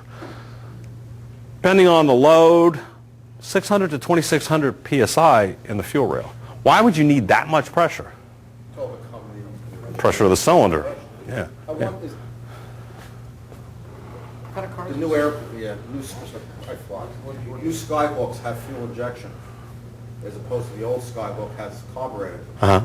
So I'm wondering if they're using direct, because you only turn the fuel pump on to start the engine. Right. Once the engine's running, you turn the fuel pump. I want them using a can, like you're, Yeah. I never got into the workings of an airplane engine, but I'm wondering if that's what they're using. Well, Buick Skyhawks? No, airplane. Okay. Because I know you heard Skyhawks. I said, did they bring that name back?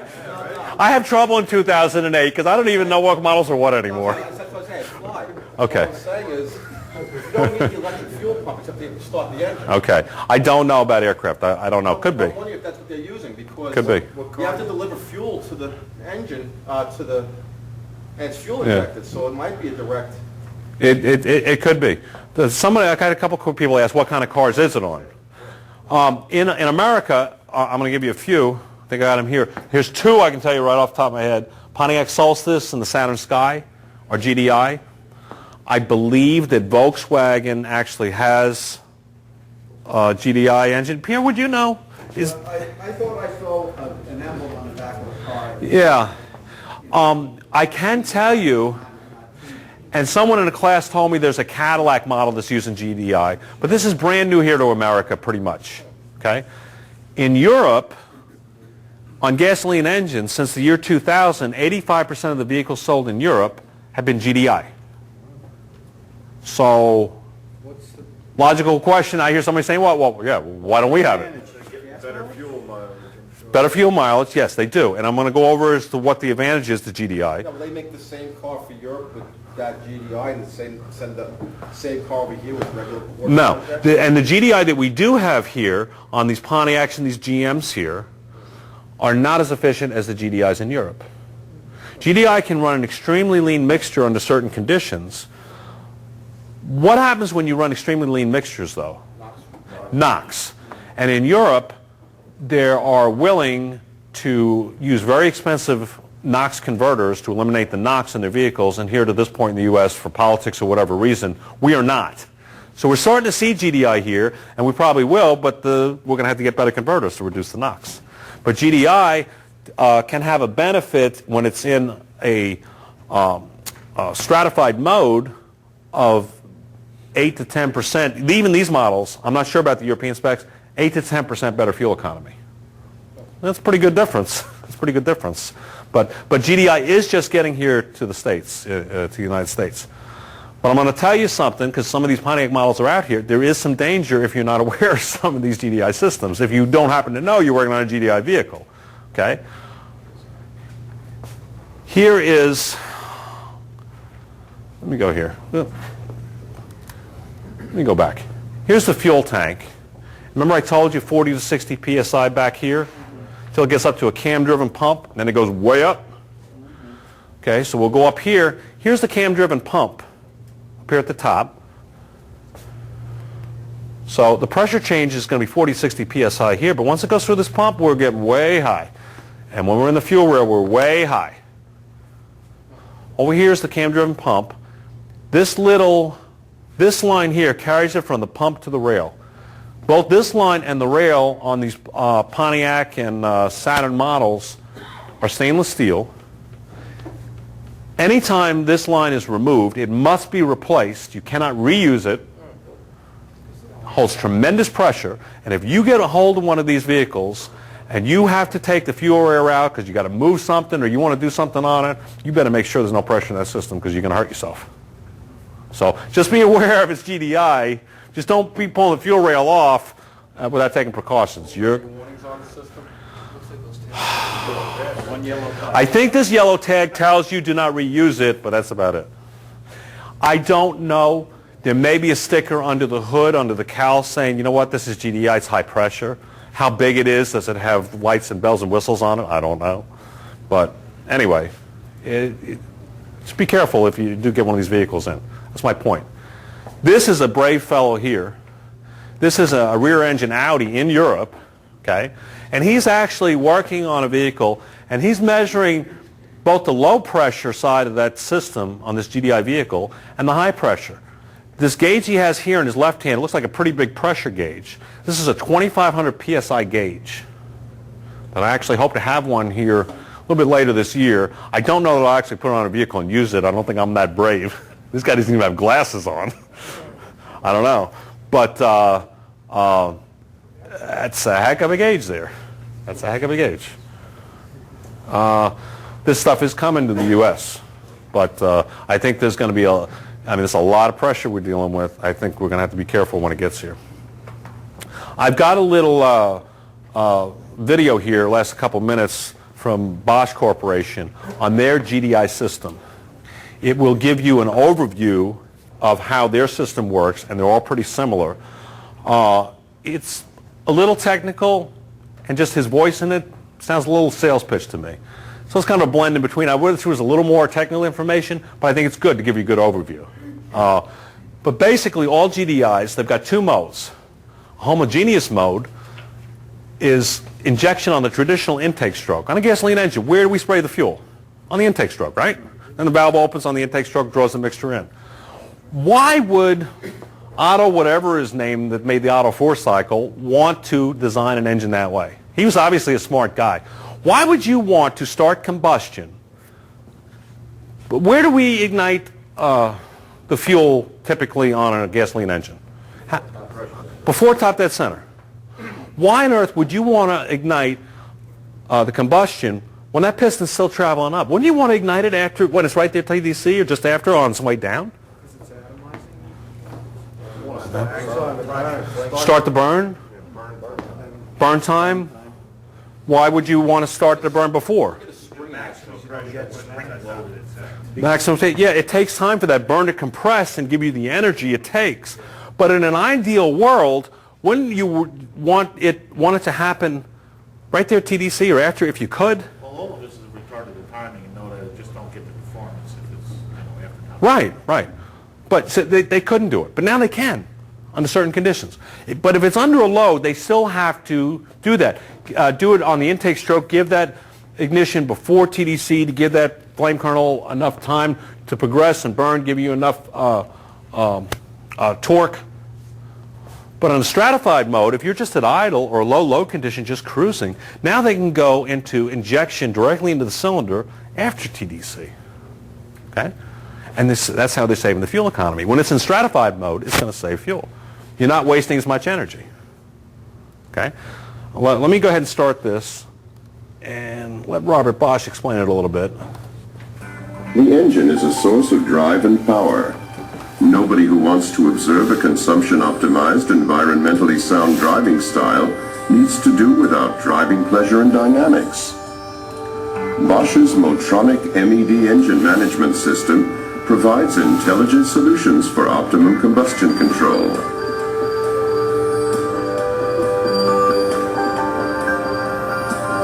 The principle of direct injection makes a highly efficient combustion process possible.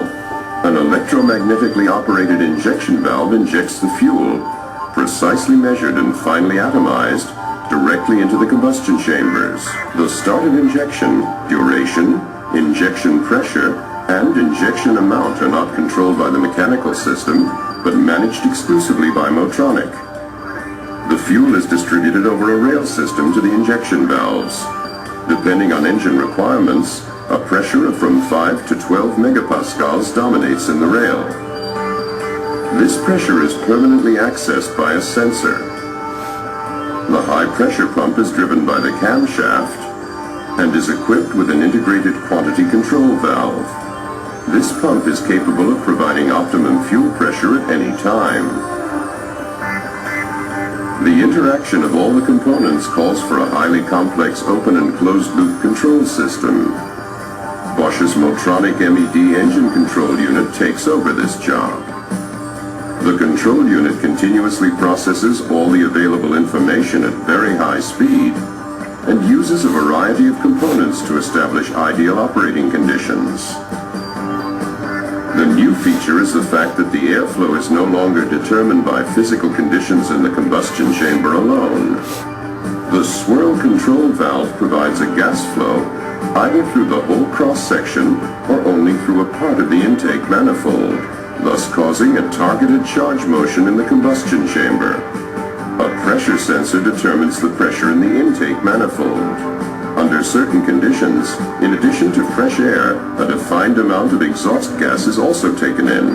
The exhaust gas recirculation valve precisely controls this process. The throttle valve position controls the airflow into the intake manifold. All of the preset variables of the charge control, composition, and flow are optimized by the engine control unit for the appropriate operating condition. The engine management system also plays a decisive role in after-treatment. The wideband lambda sensor determines the composition of the exhaust gas, the temperature of which is measured by the exhaust gas temperature sensor after cleansing by the pre-catalyst. The main catalyst once again reduces emissions, and the 2-point lambda sensor supplies information on the composition of the expelled exhaust gas. The control unit processes the information determined in the exhaust gas system and influences all the actuators to ensure an optimum reduction of the harmful exhaust gas components. Additional information on such factors as engine temperature, engine speed, phase angle, and knocking is necessary for open and closed loop control processes. This information is provided by sensors. The control unit with its intelligent software occupies a central position in this complicated system. Here's an example of one controlled process, a passing maneuver. The driver demand for strong acceleration releases multiple control processes. The Motronic determines the necessary interventions for the actual operating mode, in this case the stratified mode. First of all, the control unit increases the injection time, and with it the amount of injected fuel. Then, after it reaches a defined torque, it switches to the homogeneous mode. The exhaust gas recirculation valve also closes, and the throttle valve reduces the intake manifold pressure, increasing it again after the change to homogeneous mode. Injection now takes place during the intake stroke, and the swirl control valve opens. As long as the driver continues to demand high torque, the engine keeps operating in homogeneous mode. The frequently occurring operating mode changes are carried out without the driver even noticing them. This way, Bosch's Motronic MED engine management system combines outstanding driving performance with simultaneous low consumption and emission levels.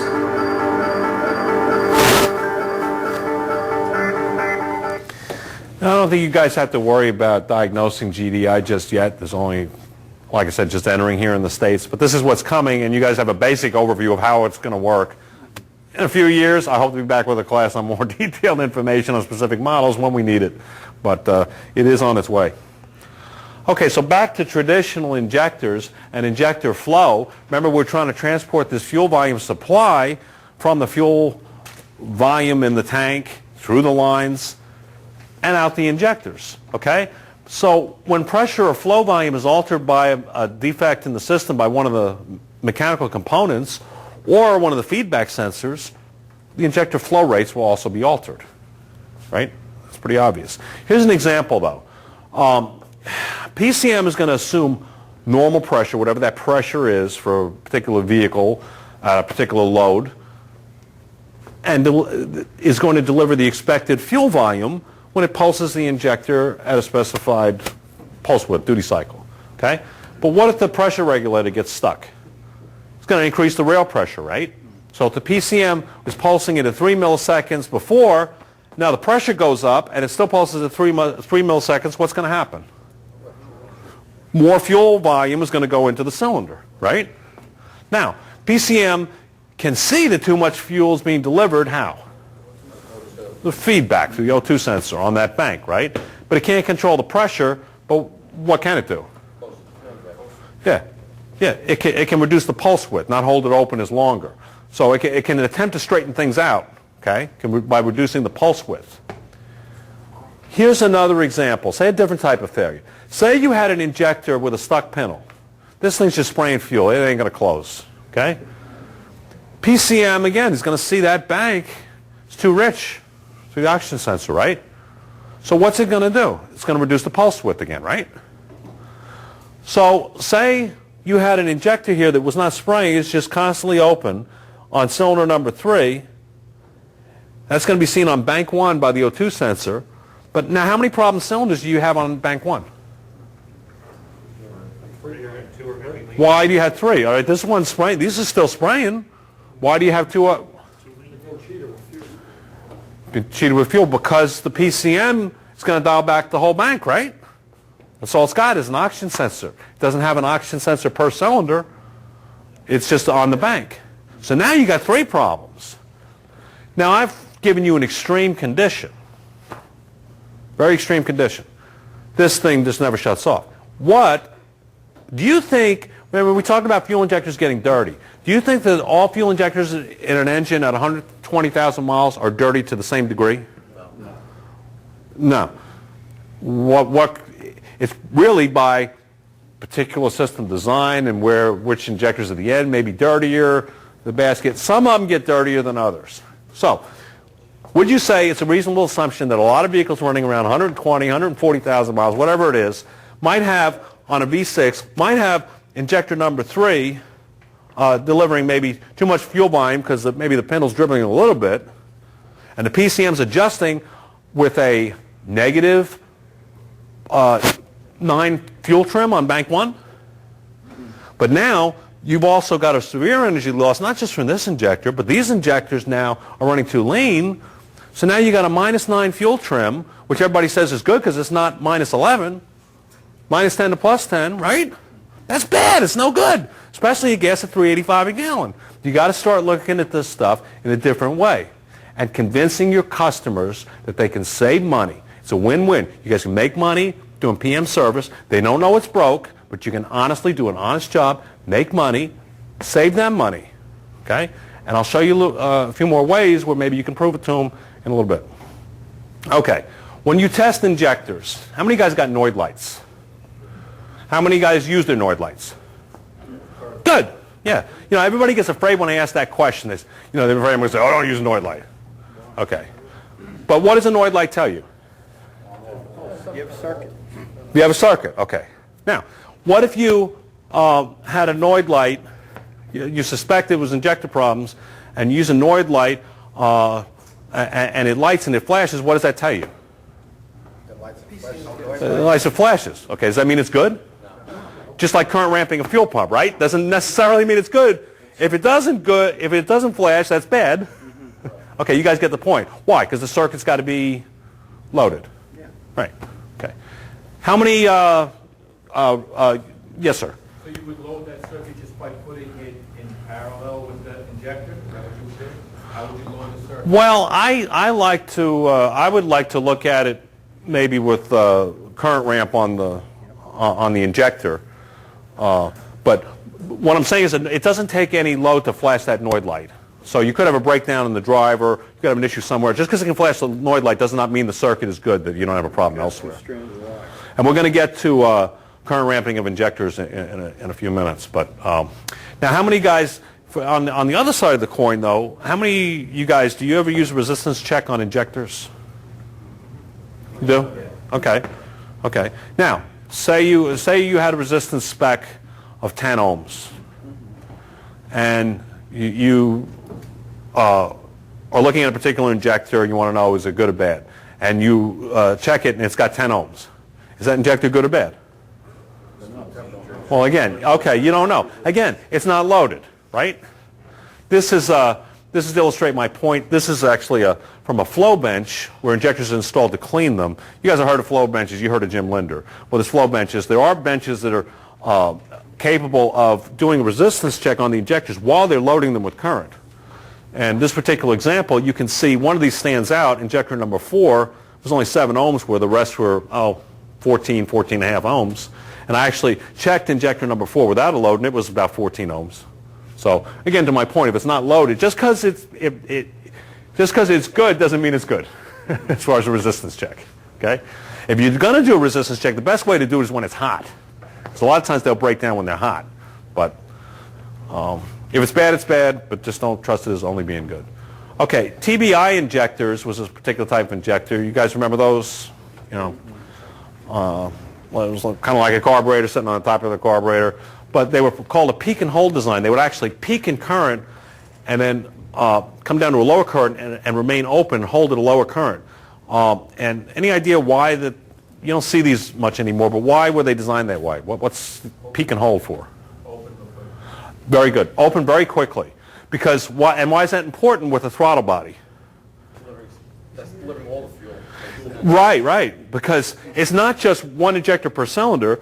If it's handling probably 4 cylinders, okay, well, 4 different cylinders, so it's got to open and get ready to open very quickly again because the next cylinder is coming. Okay. MPFI, it's got plenty of time till it gets around to the next cycle for that particular cylinder. This is just an example of an injector on the peak and hold part. This wasn't holding very well. And this is, again, for those of you who don't use a lab scope, this is looking at, well, this is voltage, actually. This is looking at the voltage on a lab scope, but we're going to do some current in just a minute. Now, MPFI injectors, multipole fuel injections, this is typically what we see. Everybody's really familiar with them, I think. It's just a solenoid. Fuel enters at the top. Solenoid's energized. Pintle moves, sprays the fuel, de-energizes, closes. You know, you guys are probably aware there's a spring in here. Really don't give much issues. But injectors are they're a pretty bulletproof item unless they're designed poorly. You know, GM Multecs were a real problem. But injectors really, man, they cycle through there. They'll outlast the engine. The only thing they're prone to, they get dirty. They get dirty to different degrees. Okay? current and voltage. This is what I was talking about. This gentleman asked about how would you test it loaded. This is looking at the current of an injector and also the voltage at the same time. And how many guys have used this technique? Okay. And when I was taught this, I was told, and Linda taught me this, that you would watch for this little bump here. And when you see this bump, you know that this pintle, that's the point the pintle moved. So it starts spraying fuel. It gets energized, okay, the current builds, and eventually that pintle's going to move, and that's why you see this little bump. Okay? And then when it closes, the injector shut off here. Over here on the voltage, you can see this little bump when the injector actually closed. The bad thing, some guys use this technique, and if they don't see this, they conclude there's something wrong. You won't always see it on every type of injector. Some injectors, you just won't see it. You just will not see that little current hump. And some guys actually try and compare, well, maybe it's sticking. I got a 4-cylinder engine, and these three take, 2 milliseconds exactly, or a millisecond and a half exactly before I see that bump, and this other one's, this much further down the line. That's a lot of work, and I'm not so convinced it's a good technique. But some guys want to do that. But if you want to use that technique, but there are some problems with this technique. Can this technique tell you how much, what's the end objective? Why do all those components exist in the fuel system? Right, deliver a precise amount of fuel volume into the cylinders. Can this technique tell you how much fuel volume any injector is delivering into the cylinder? No. It could tell you maybe is there an electrical fault with the injector, but can it tell you if this injector is dirty? No, it can't. It can't. And sometimes these drivability issues, again, like I say, the severe drivability issues where the car don't want to go, or the car don't want to run, they're typically easier to fix. But what about this lack of power, maybe a little fish biting? What's going on? Could it be this? Could it be that? This, again, just because this looks good does not mean the injector's good. It does not mean there's nothing wrong with the injector. That's my point. Okay? Now, those of you who use this technique, any solenoid, if you see a straight ramp up, it's just an indication it's shorted. Okay? You want to see a sloped current ramping. Now, as I'm talking to you, you're hearing my voice, right? If you've been to my misfire class, you probably heard this before. But my vocal cords are vibrating. And it's creating a vibration or a sound wave. And a sound wave is the same thing as a pressure wave. And it's traveling through the air to your eardrums, and your eardrums are vibrating, and you're hearing my voice, okay? And when I talk this loud, that much pressure is coming at you. My voice is, that's so much pressure. And when I shout, it's louder, okay? It's more of a pressure wave coming at you. Now, piezo sensors were used on engines for what, typically? Ever hear of it? Knock sensor, right? And they react to vibrations. And there's a little ceramic disc that's capable of producing a very small voltage, okay, when it senses a vibration. Well, vibration is a sound wave, pressure wave, it's all the same thing. I made a little device with a piezo sensor because I wanted to play. And basically, I put this little ceramic disc in a tube, put a little nipple on it, attached a metal wand where I could touch a metal component like an injector rail or an injector, fed the wires through to an amplifier, bumped up the voltage, sent it to a lab scope. Here's what I got. Linder taught me when I saw this pintle bump, that means the injector started to move. Anybody ever listen to an injector with a screwdriver, mechanic stethoscope? Why? Hear it, you can hear it. You can hear it. And what information did that give you? Yeah, was it, if it was ticking, it was working. If it wasn't ticking, it wasn't working. But there's value in that, right? Right. But wouldn't it be nice to listen to an injector and decide this one sounds different than that one? Anybody ever try and do that? Well, I did. I tried to listen to different, but you know what? I could never tell if was the one different or not. But really, if there's different pressure going through it, they should be, and they're making different sound. I thought, well, gee, what if you could see sound? Maybe you could see if one of them was flowing differently than the other.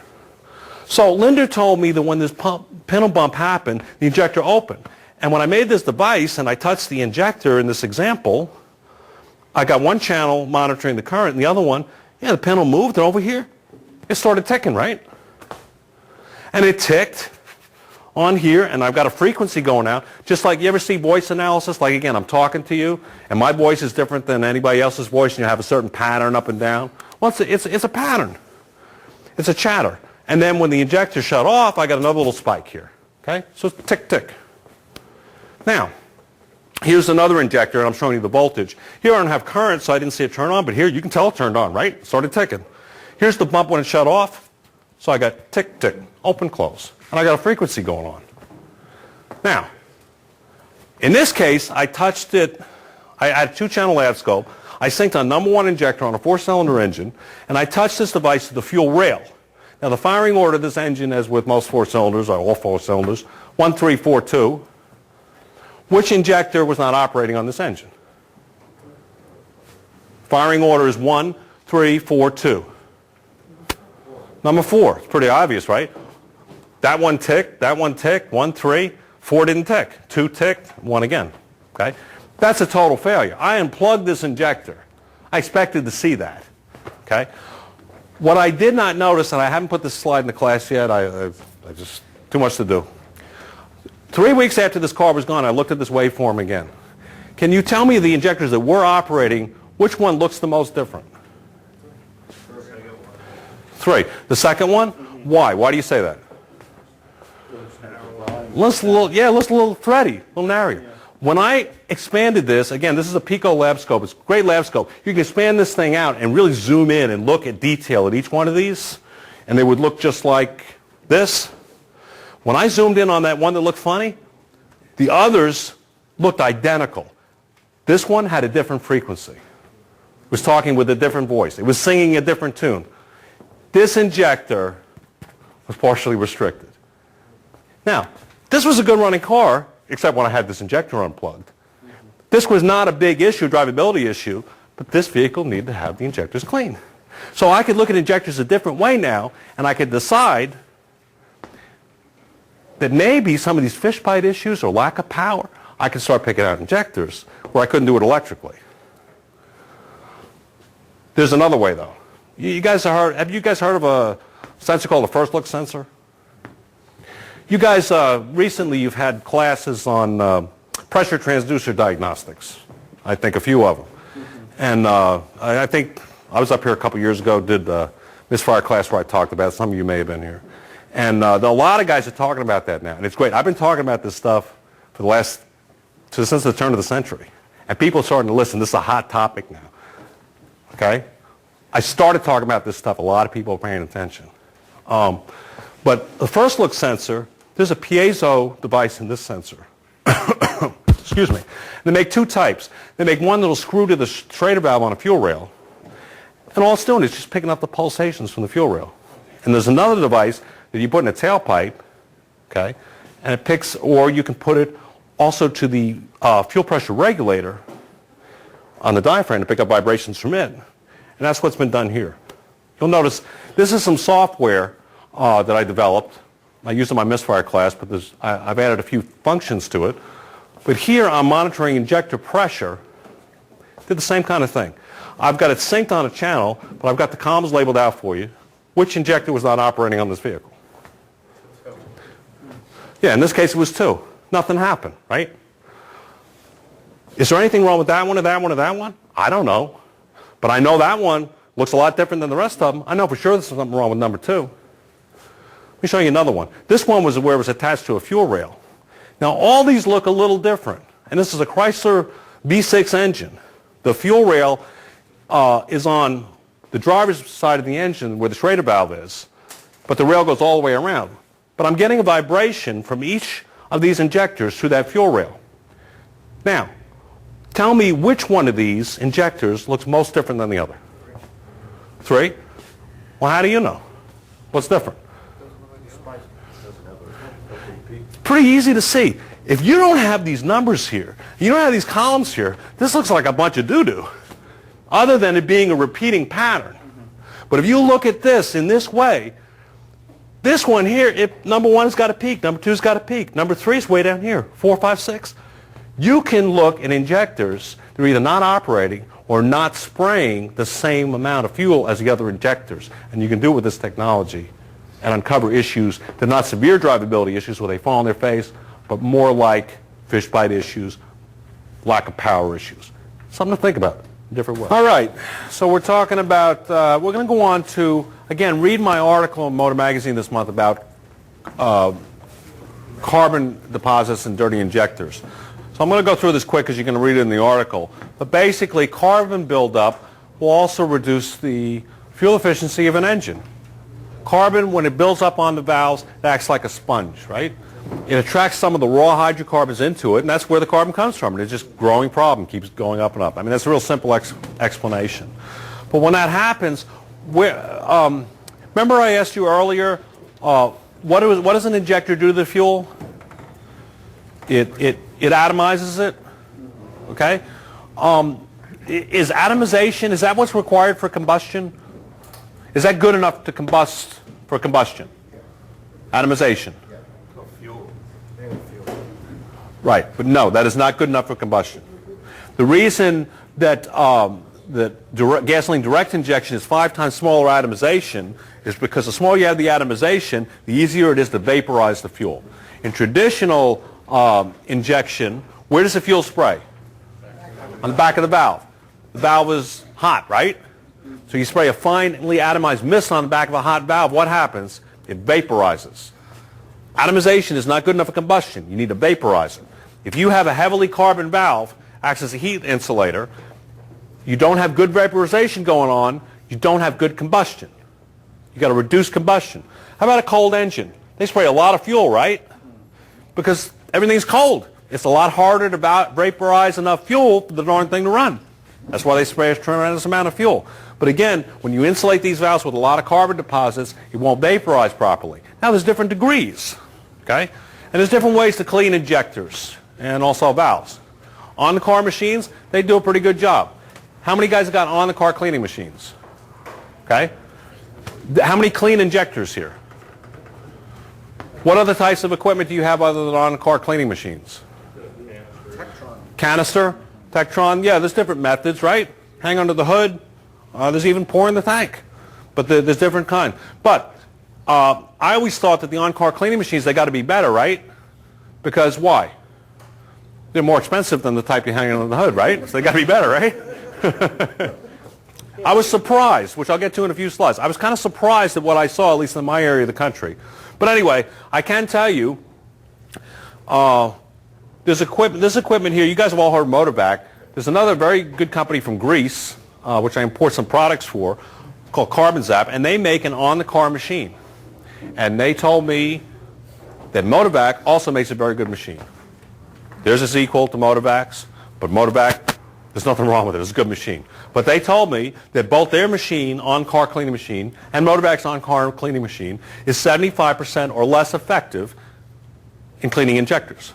In other words, you can clean an injector 75% of the way, and that's the best you're going to get with this type of machine. You're not going to get it 100% clean. Now, we talked about fuel trims, and the fuel trims on a car with 130, 150,000 miles, maybe it's plus 8, plus 10. You think maybe these injectors are dirty? So, maybe you get them 75% clean, you're going to improve the situation. I think this type of equipment, both under the hood and on-the-car cleaning equipment, is best reserved for preventative maintenance, okay? Drivability issues, if you had where guys get into trouble with a fuel system diagnosis, say you got not a total fall on its face that don't run, but a lack of power drivability issue, and you were to clean your injectors and the problem were to go away, that was probably causing the issue, right?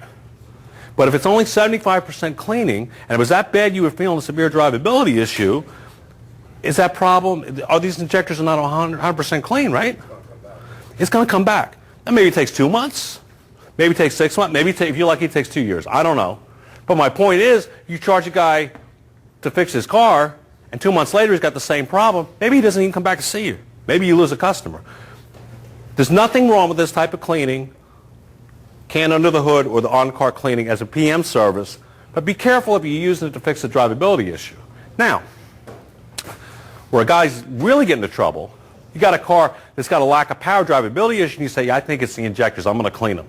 And then you clean them with a machine like this, and the issue still exists. What do you conclude? Wasn't the injectors. Because you think, oh, I clean, it can't be the injectors. Then you're off chasing other wild ghosts. You can't do that. You can't do it. These machines do not thoroughly clean the injectors. They're best reserved for preventive maintenance. Okay? If you've got a drivability problem from an injector that's plugged, Right. and you get it 75% better, the car's definitely Going to run better. Yeah. If that thing goes 75% clean, No, you're not reading. Go back, I went the wrong way. 75% or less. The best you'll ever get is 75%. If it's really restricted and really caked up, you might only get 25%. You might get 5%. Okay? Certain areas of the country got, as I mentioned earlier, have real bad gas, really severely restricted injectors. They don't even bother with that type of equipment. They pull them off the car. They send them to somebody like Jim Linder.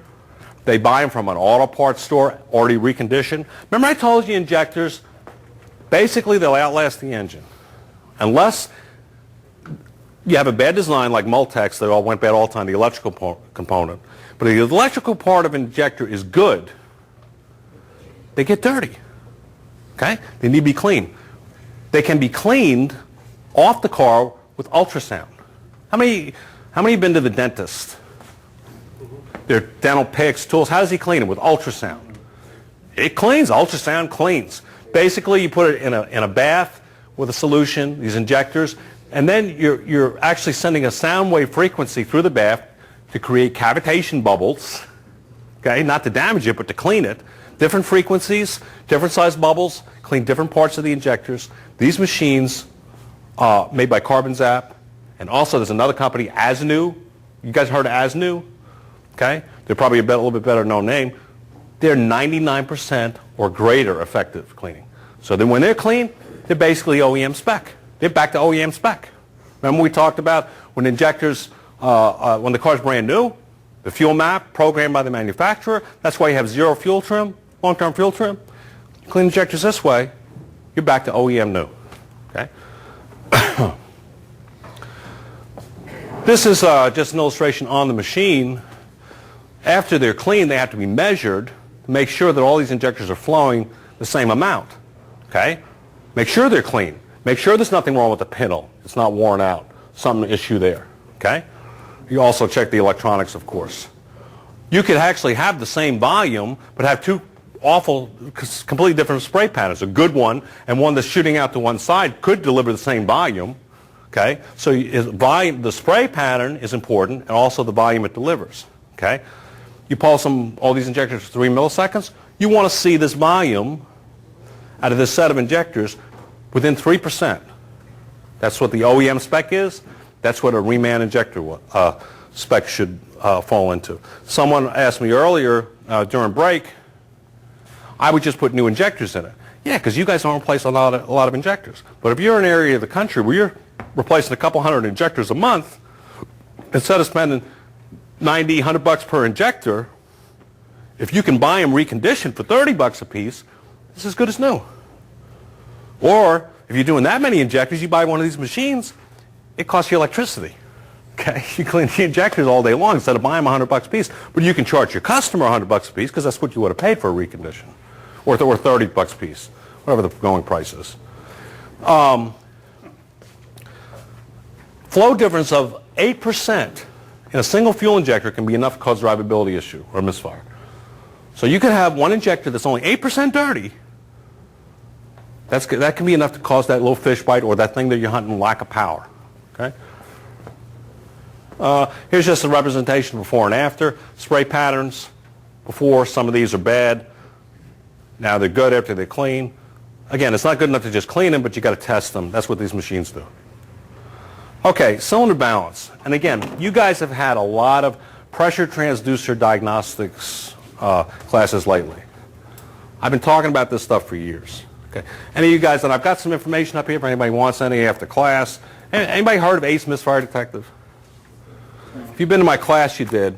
And I had this crazy idea, and it started years ago when I started thinking about this. There are different degrees of misfires. When I was young, I would have these customers come in, and they had a quivering idle. and it bothered them, and I would have to fix this thing. So being a young, foolish punk, I would lean over the fender on a 4-cylinder engine, and I would try and I knew it wasn't the motor mounts, I already checked that, so I concluded one of these cylinders must be uneven, right?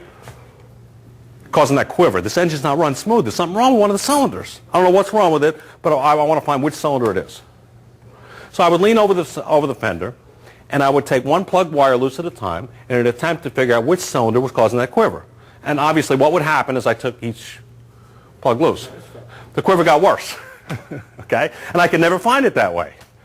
But it was frustrating. So it occurred to me at that point, well, you know what? There's different degrees of misfires. When you think of a misfire, you think of, boom, nothing happened. But if you have carbon up valves or slightly dirty injectors and fuel trims that are being adjusted by bank, then you've got combustion inefficiencies. Combustion happened, but it didn't happen because it should have. So some of these cylinders are combusting good and the other ones are not, and you're getting a little rhythm there, okay? Combustion inefficiency. So I decided I'm going to develop some software to decide I can find these issues. And what I did, what does software do and what do computers do? They use math, but they use math like that, okay?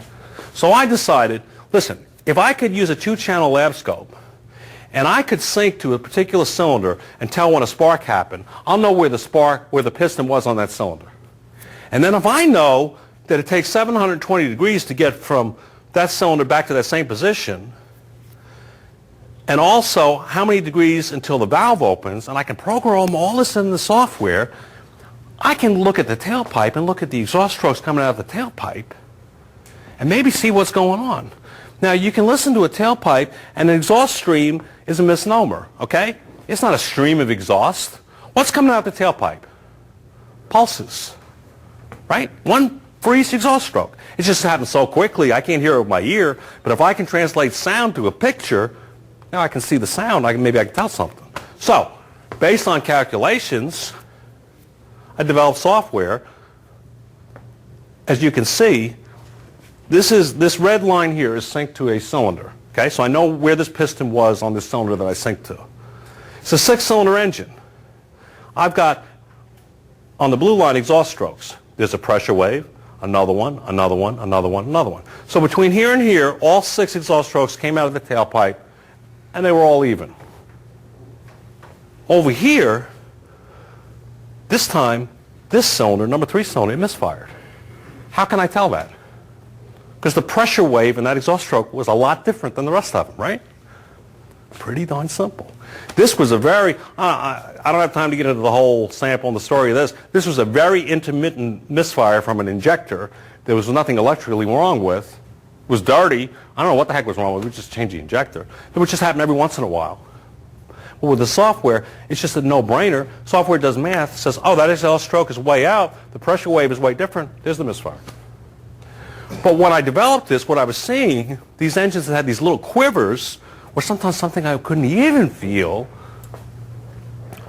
my software was telling me it was one or more cylinders also had an issue. Look, this was a total misfire. This here was something you could feel. Bang. Okay? Look at the difference in that pressure wave. Over here, this engine here just had a little quiver. Huh? This one here just had a little quiver. Okay? You see over here, number 1 cylinder? See that number 1? See how that pressure wave is a little different? Not near as drastic different as these. That's your partial misfires.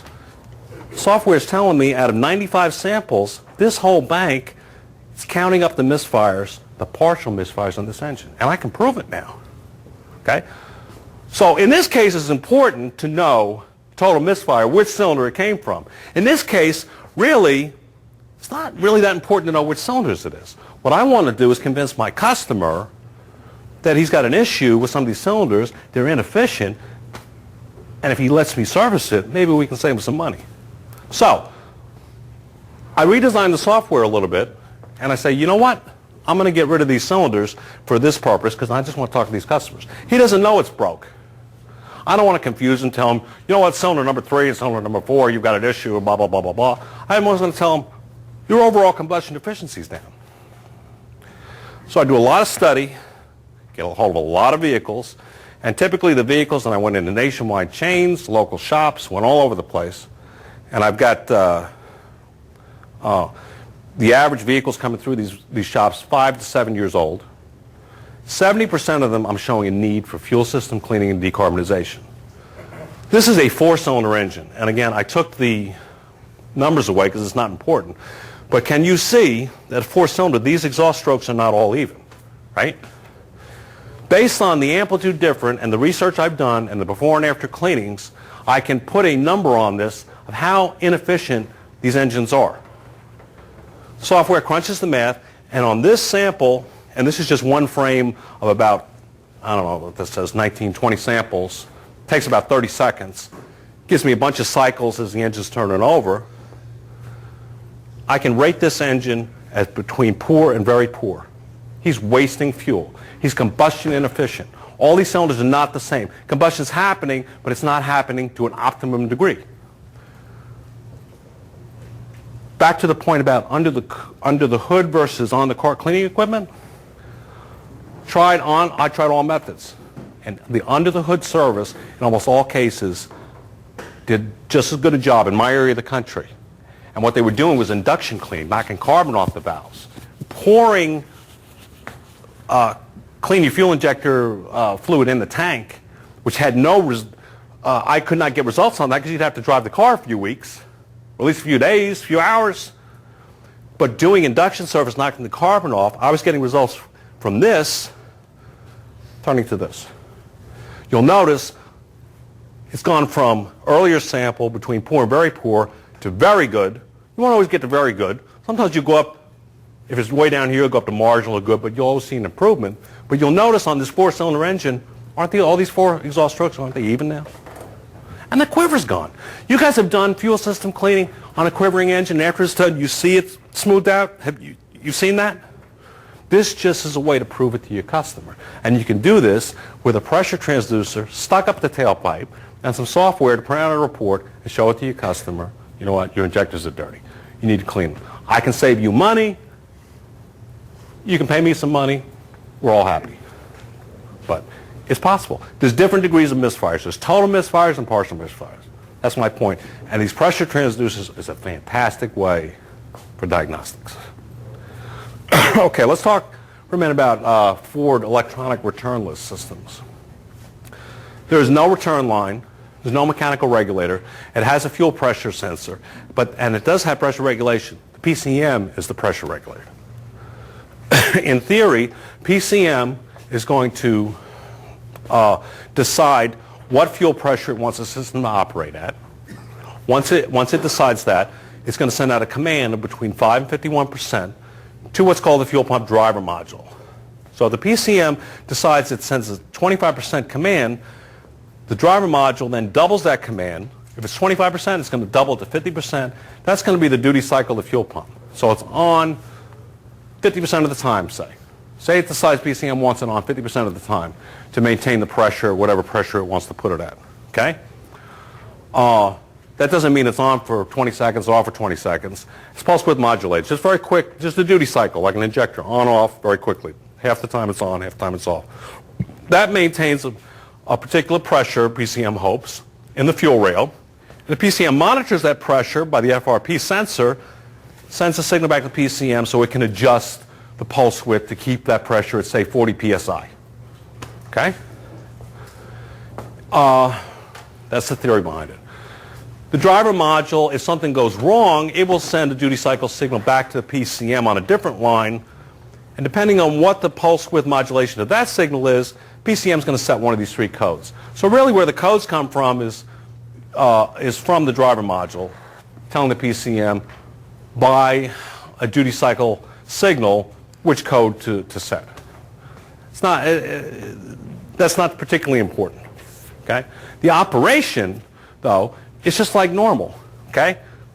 It's pumped from the fuel's pumped from the tank through a filter up to the rail, and again monitored by the sensor, fed back to the PCM so it can keep, say the PCM wants pressure of 40 psi, it can turn this pump on and off to maintain that pressure of 40 psi, okay? You'll notice on this diagram I have here, though, there's a little line, a manifold vacuum line. Why would this be required in this system? Do you have any idea? Load? Okay. Or quicker response. Yeah, okay. Here's what gets a lot of guys when they're looking at Ford electronic returnless systems. If the PCM wants 40 psi, okay, it wants 40 psi at the injector tips, not at the fuel rail. And here's what gets guys. If the spec is 40 psi and they bring out their scan tool and it says 40 on their scan tool pid, but yet then but they're convinced they got a fuel system issue, and maybe they do, and they put a pressure gauge on the rail and they see 30 psi in the pressure gauge, but they see 40 psi in their scan tool. Which one do you trust? What do you conclude at that point? What would you do? If you had 30 psi on your pressure gauge and your scan tool was telling you 40 psi, what would you do? Average 35. I'm sorry? An average 35. You do an average of 35. Okay, I hadn't heard that one, but that's a good one. What would you do? You might want to check the accuracy of your gauge, but say you did and you verified this gauge is accurate. What are you going to do? You see 30 psi on your gauge, your scan tool's telling you 40 psi. What are you going to conclude? Take the sensor case. Either think the sensor's bad or the scan tool's lying. But okay, so maybe you think the sensor's bad. You change the sensor and you still got the same thing. What are you going to do? Maybe you're going to put a PCM in it, and if you do, you're going to be heartbroken because you're going to see the same thing. Because the PCM, that scan tool, is telling you it's 40 psi here. But how does it know that? That's where the vacuum line comes in. Okay? Negative psi equals 1/2 an inch of vacuum. By that I mean, if you had an engine here around New Jersey, we're pretty much at sea level here, think? Would you say at idle, you might have an engine with 20 inches of vacuum? 18, 19, 20, something around there. Let's say it was 20 for the sake of math. It's easy. That would equate to negative 10 psi of pressure in that manifold, right? If you had 30 psi in the rail, and you had -10 here, you'd have 40 psi at the injector tips, correct? So the PCM, that's what the PCM wants. It wants 40 psi.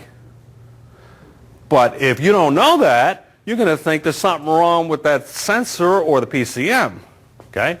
Now, what would happen if you put your foot in the floor and you snap the throttle on that thing? Your vacuum would probably go to 0 inches. You'd have 0 psi added down here at the injector tips. So the system would need to run that fuel pump longer to achieve 40 psi, correct? To still have 40 psi coming out here. That's how Ford electronic returnless works. And guys get confused on that because they use the pressure gauge and it doesn't agree with the scan tool and they don't understand. Same thing happens if you get a clogged catalytic converter on an 86 Toyota, or whatever it is. That Toyota assumes that at a certain load, half throttle or so, that there should be so much pressure in the manifold. But now if it's raised, if that's altered, it's going to affect, because the PCM doesn't know that, pulsing the injectors so far, that's going to affect the fuel delivery at the tips because you can have more pressure here. So, of course, if you have a completely clogged catalytic converter, it's easy because it's falling its face, but what if you have a little chuggling thing? It could be a back pressure issue that's affecting the pressure coming out the injector tips. And it's going to run too rich. Okay? And we'll get to that in just a minute. Current testing ERFS, if you want to do it, because there's fuel pump cycling on and off, you're going to have to use a scan tool, send a 50% duty cycle command through your scan tool, which would turn the fuel pump on 100% of the time. It's key on, engine off. You know, the engine's not running every day, obviously. Because otherwise, if that pump's starting and stopping, you're not going to be able to current ramp it. You're just going to see a mishmash of pattern. It's not going to do you any good. Okay? A return type fuel system operates in a continual loop. It comes from the tank, right, through the pump, through the filter, rail, regulator, and back to the tank, right? The fuel flow through the system, does it ever change? Is it the same at idle as it is at part load, as it is at full load? No. Why? Because you're using fuel through the injectors. Yes, More fuel at higher. but does the amount of fuel flowing through this system ever change? No. No. It's a continual loop. It's always static. It's always the same. It is what it is. It doesn't care if it's sitting in your bay or if you're at 6,000 RPM with your foot in it. That pump is always turning at the same RPM. It's always supplying. And what is the fuel pump responsible for? Volume supply. It's always the same. Okay? It does not create pressure. Pressure regulator restricts the flow to create the pressure. You guys all know how a pressure regulator operates. Shut it off, it's supposed to close so you don't have bleed down. At idle, most of the fuel is being returned to the tank, right? You don't need much. Just a little bit. You need a little bit to run it at idle, go through the injectors, but in a continuous loop, most of it you're just going to send back to the tank. If you're under a load, you're going to send less back to the tank and more into the engine because the engine requires more fuel, right? It's going down on me. Okay. I did this just for you guys. I quit smoking 2 weeks ago so I could come up here and blow up this balloon. You believe that? I really didn't, but I did quit smoking, but I didn't. But it is getting easier to blow up the balloon. This is the main point of this entire class. This is what kicks our butt on fuel system diagnosis, is the concept that pressure, volume, and flow are three different things. They are not the same thing, okay? If you ever get confused 2 weeks from now, 2 months from now, 2 years ago, think of the balloon, okay? We'll blow it up.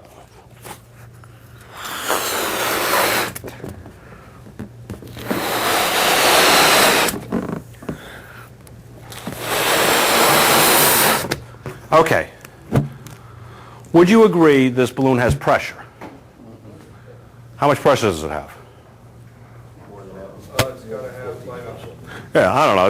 It's got pressure. We could measure if we had a way. If I took a pin and I popped this balloon, you'd hear that pressure release. But okay, everybody agrees it's got pressure.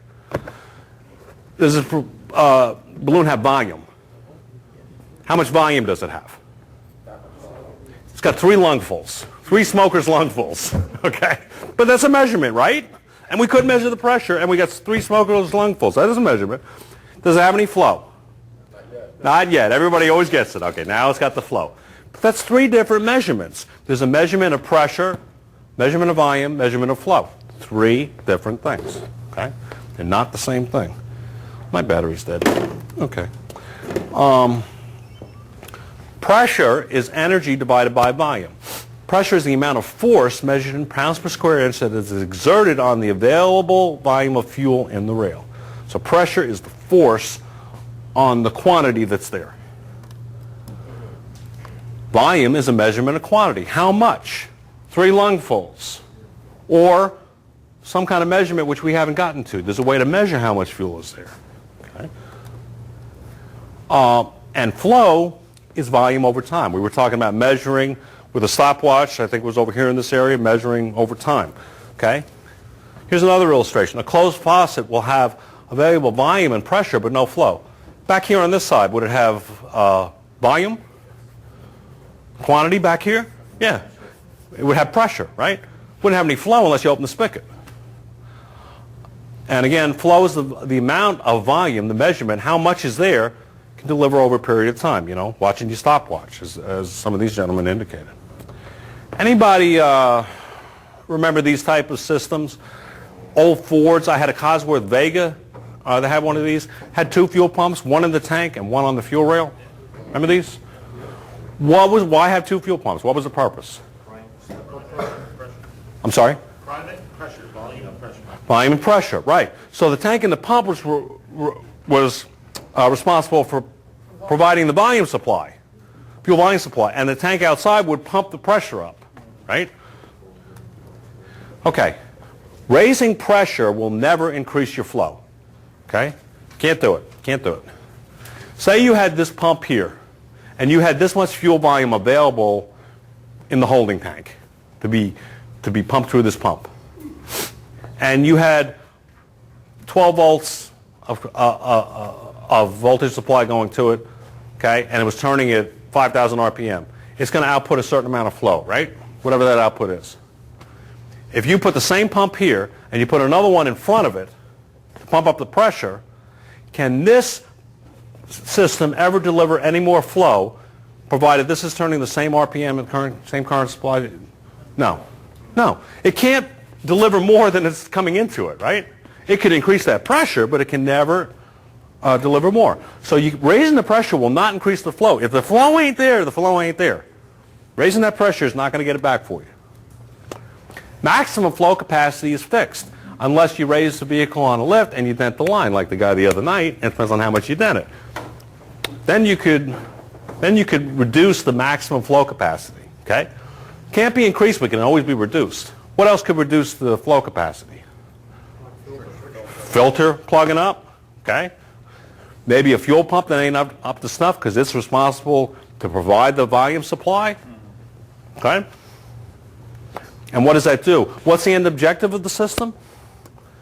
Deliver the proper volume supply into the cylinders. So any of these conditions would reduce the fuel system flow to the injectors, and of course then they can't put it into the cylinders. Pressure is a measurement of force. Volume is a measurement of quantity. You guys are familiar with Fat Bastard. He's the most quantitative guy I know from Austin Powers. Pressure pushes on the force to create a certain amount of flow. Okay? Pressure pushing on the quantity available to create the flow. Flow is dependent on, is there enough volume available at the fuel pump inlet? Is it out of gas? Okay? The delivery line size or capacity, is it dented? Probably not. But this also goes down to the filter. If it's plugged, you've effectively reduced the delivery line size. The pump's integrity, can it pump the fuel? And it's also dependent on the pressure, how much pressure is being created by the regulator. Pressure is, everybody knows where to measure pressure. Everybody's got a pressure gauge, right? There's usually a Schrader valve on the rail. We were talking about measuring flow earlier by flowing from an open line into a container and watching your stopwatch and trying to get a measurement. What should a fuel system flow? Anybody have a spec? I'm sorry? Quart in 15 seconds. I've heard a pint in 15 seconds. I've heard a pint in 20 seconds. I've heard a quart. But you know what? I've heard this. You heard that somewhere. I've heard that. How do we know? Okay? I don't know. Yeah. Look it up. Where are you going to look it up? Right? Okay. The problem is, first of all, you got to know how much the flow should be. But the problem is, the system is no longer under pressure. If you take the system loose and you hit your bleed valve on your pressure gauge to bleed off the pressure, you're reducing the pressure. Okay? If you take a line loose and you're flowing it into a jug and you're trying to time it with your stopwatch to get a measurement, a pint in 15 seconds, a quart in a gallon an hour, whatever you're trying to shoot for, okay, it's no longer pressurized. You guys remember this waveform from the beginning of the presentation? This was a pump that was open line, no PSI. Blowing this thing into a jug, man, it was just fine. It was just fine. Put it on the car, pumping against pressure. It couldn't supply the flow volume. Okay? But without pressure, depressurize your gauge, open a line, flow it into a jug, you're not going to get an accurate measurement. Okay? Flow meters can give you accurate measurement. Typically a flow meter, unless it's a return type system, sometimes or return to your tank system, you may have to go back to the back of the tank. You would hook it up in line before it gets to the fuel rail. Okay? Inside a cab of a van, under the hood. Depends on the system. But basically, you'd want it in line in this continuous loop. If you do that, remember we agreed that the fuel volume is never going to change in this continuous loop, whether it's at idle or whether it's screaming down the road at 6,000 RPM. It's always going to be the same. You will be able to measure the flow passing through the unit. You'll see a pressure reading, And then you're going to have a little ball, which I'll show you in a minute, that will float here and tell you what the flow is. The battery's going dead.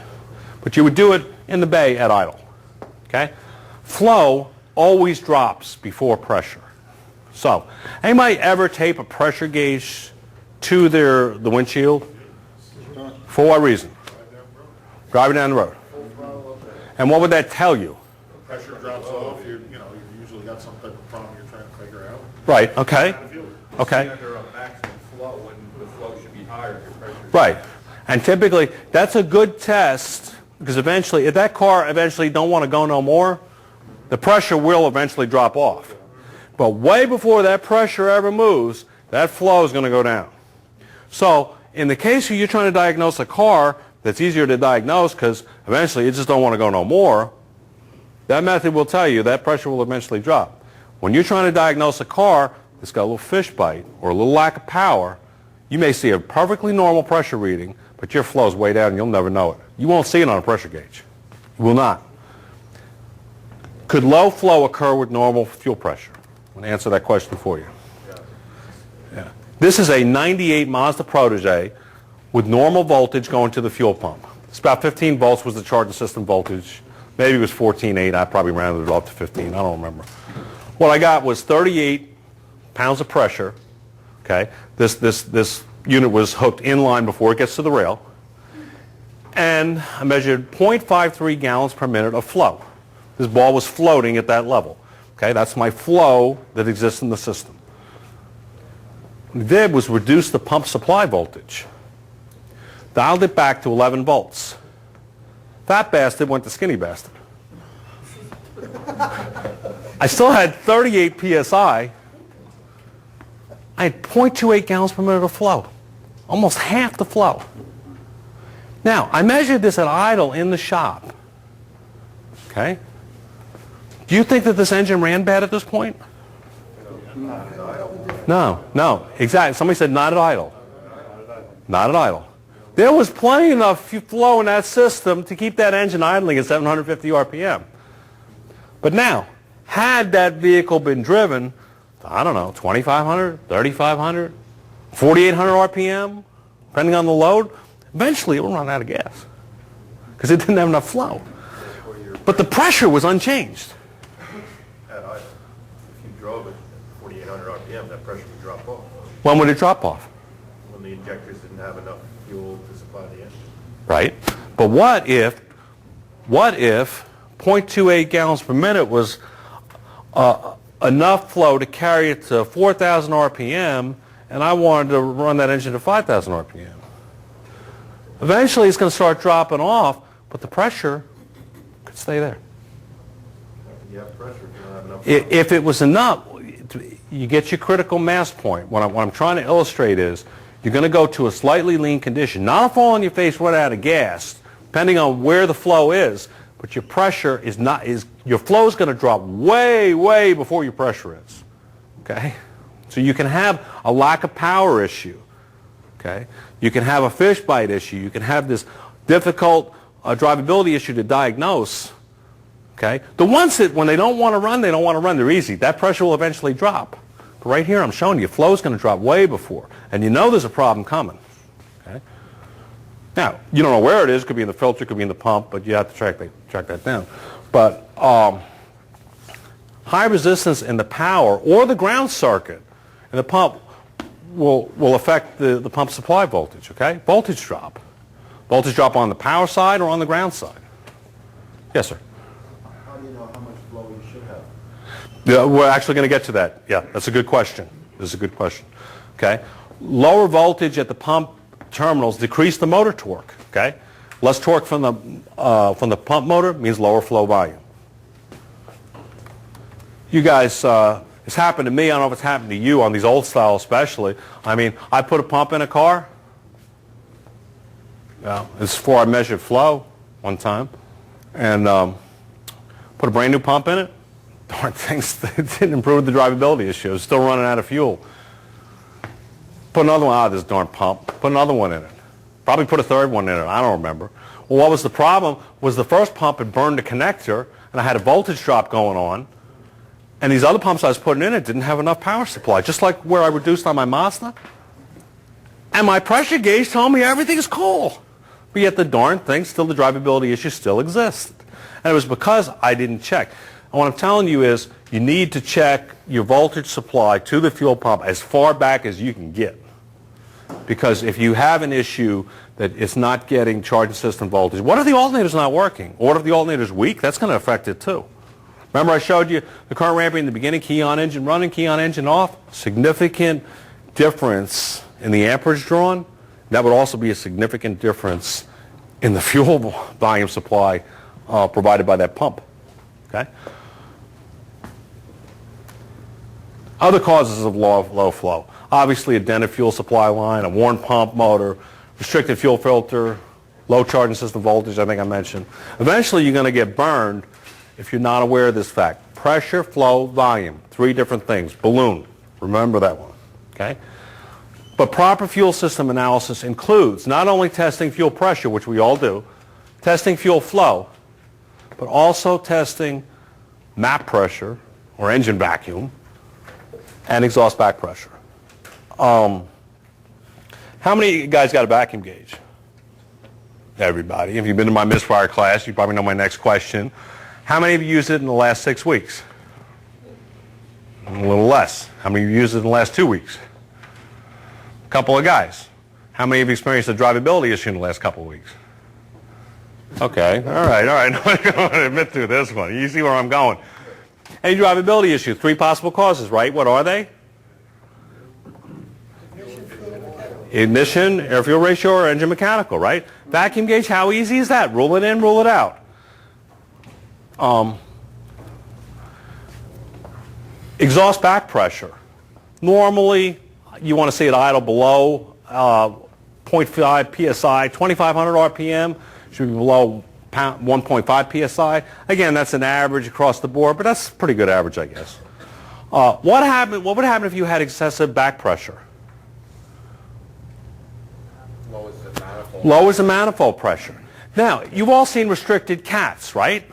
It don't want to go no more because that back pressure is so high. It is just so high. It's lowering the map pressure so much, you can't get flow through the system. But what if you have a partially restricted cat? Something that's a little issue. You could have a negative long-term fuel trim created because now you've lowered your map pressure and you've also changed the pressure of the injector tips, right? For the condition of load you're at. That's why it's important if you've got one of these in-between issues, not it just won't go no more, but this fish bite or lack of power or fuel trim issue, you know what? You want to check your back pressure and your vacuum gauge. Use your vacuum gauges. I'm a big vacuum gauge guy. If you guys will go to my website, ThompsonAutolabs.com, find the forums, look for the post fuel system testing. You can download a user manual for this flow meter pressure gauge. It gives you not only lots of flow and pressure information, but also lots of vacuum reading uses. Okay? Guys, when I started, I was a mechanic. A lot of you were. I'm not going to pick out anybody particular, but a lot of the faces look the same age I am. But today we're technicians. Okay? But at the heart of it, it's still a mechanical device. Use that vacuum gauge. Vacuum gauge is so valuable for diagnostics. There's so much you can do it. If you go there, download that user manual, page through these things, read them. It'll change your life if you don't use it religiously. Okay, pressure gauge obviously monitors rail pressure. It's good to test for leaking injectors, fuel pump check valves, a pressure loss. You know, it's good to know the pressure too, is the pressure in spec, but a pressure gauge is really good also for tracing the loss of residual pressure. Okay? Should remain constant even if the engine has been shut off for hours. If it doesn't, if you've got a loss of residual pressure, what happens? It's hard to start. Yeah, you got to pump that fuel all the way up to the front, build that pressure back before the engine's going to start. Okay? Tracing a pressure loss, I'm sure you guys already know this. You would energize the fuel pump or build up the pressure, but before you would de-energize it, you want to block off the return line, then de-energize it. If the pressure still drops, well, then the pressure loss is not on the supply side if you blocked it off here. If it does drop, then you know it's fuel pump check valve. It's back here. If you go on to your next test, do it again, energize it, crimp off the return side to look for it. If it's on the return side and it's crimped off, it's not going to drop. If it still drops, if you checked it here and here and it still drops, where's the pressure loss? Injectors, got to be. Got to be. You guys have all done that. I don't even have to go over that slide. Well, it could be the regulator too. Yeah. Well, no. If it was a regulator. With a vacuum line. Yeah, good point. I hadn't thought about that. Through the vacuum line, what's wrong with that? Yeah, bleeding out through vacuum line. I hadn't thought about that. You're right. I always assumed, what's happening when it's pulling vacuum on it. You're right. Yeah, that's a good one. I never had that one. Never thought of it. Yeah. A flow meter can inspect the flow through the meter, and it also allows you to look for cavitation, rust, any kind of particles. And we'll get to the answer to this gentleman's question in the back. How much flow does an engine need? We're going to get to that in a few slides. Okay? But remember to test the flow under pressure. If you're flowing it into a line, if you're hitting your pressure relief valve on your pressure gauge, you might have plenty of flow because you're relieving the pressure. You can't test it accurately that way. Measurements are measurements. It's like microns is a measurement. Whatever it is, it is. You need to know what the measurement should be. I got a little case study for you. This was done on a GM vehicle to create various faults to show you what happens in the relationship between pressure and volume and flow. To simulate a plug filter or dented line, we needed to create a restriction in the line, reduce the size of that line. So just put a little brass fitting in here, just a little orifice, just to make this passage a little smaller, to simulate a plug filter or a dented line. Okay? To simulate a high pressure failure, you can take the vacuum regulator, the vacuum source off the regulator, or you can crimp the return line slightly. You don't want deadheaded, but you can crimp it and then you can raise the pressure in that way. And to create a low pressure failure, you could unseat the regulator, pumping much more vacuum to it to create a low pressure condition in the rail. And to create low flow, did like we did with my Mazda, reduce the voltage supply to the fuel pump. We would create low flow. Now, before anybody points this out, this is not actually a Chevrolet Buick 99. It is a Chevrolet or Buick engine 1999. I'm going to change that one day, but I haven't. 3.1 liter engine. And basically, we measured the pressure and the flow on this particular engine with nothing wrong. It's a good running system. No faults on this car. What we found at that with nothing wrong, we had 38 psi of pressure and 0.62 gallons per minute of flow. Now, when we created a restriction on the supply side on this engine, what we found was the pressure dropped to 36 psi, but the flow, measured through the flow meter, dropped to 0.46 gallons per minute. That's roughly 30% drop. Okay? Little tick off the pressure. Now, anybody familiar with these engines? 3.1? What's a pressure spec for that engine? Give me a pressure spec. 35 with idling and 45 with no vacuum. 35 to 45. Don't you see that a lot on pressure specs? 35 to 45, 30 to 40. Okay? Isn't that kind of like the amperage, 3 to 6 amps? It's an average. So if it's 35 to 45, and you saw 38 psi, you would say that was good, right? Now, say you had a really clogged filter, reducing the flow by 30%, and you saw 36 psi, and that's all you saw because you're only using a pressure gauge, you would say it was good, right? Did you conclude that was good? There's nothing wrong? I would, if that was my pressure spec. Now, high pressure failure, 57 psi pressure in the rail, you would know something wrong. That's too high in the spec, okay? But it also reduces the flow. But in this case, that pressure gauge would stand out. This is like a sore thumb. Hey, there's something wrong with the pressure of this thing. That's too much, okay? In that case, it would help you with just a pressure gauge. Low pressure in the rail. 34 psi, which is still, what do we say, 35 to 45? That's a little bit low, but it's low. Did not affect the flow in any way, shape, or form. Okay? Reducing, like I did on my Mazda, reducing the pump voltage to 11 volts, reduce the pressure to 35 psi, still within spec. But the flow, almost in half, 0.38 gallons per minute. And then dialing it back just one more volt, 34 psi, one more tick lower, the flow is definitely, it's right in half. Okay? Let's go back to this one, though. Remember I told you flow always drops before pressure? Remember I told you that? But here, the pressure dropped, but the flow didn't drop. Did I lie to you? By dropping the pressure, it allowed it to flow more. No, how can that happen? I told you, and it's true. Flow will always drop before pressure. So, how could the pressure drop if the flow didn't drop? You made it easier. There's only one possible way that could happen. And if you had a flow meter attached to a vehicle and you saw low pressure and normal flow, you would know immediately what was wrong with it. Remember, a return type system, it's always outputting its maximum flow. If you had a bad pressure regulator that was lowering the pressure in the rail, allowing too much fuel to return to the tank, would you drop the pressure in the rail? Would you change the flow in the system? Not a bit.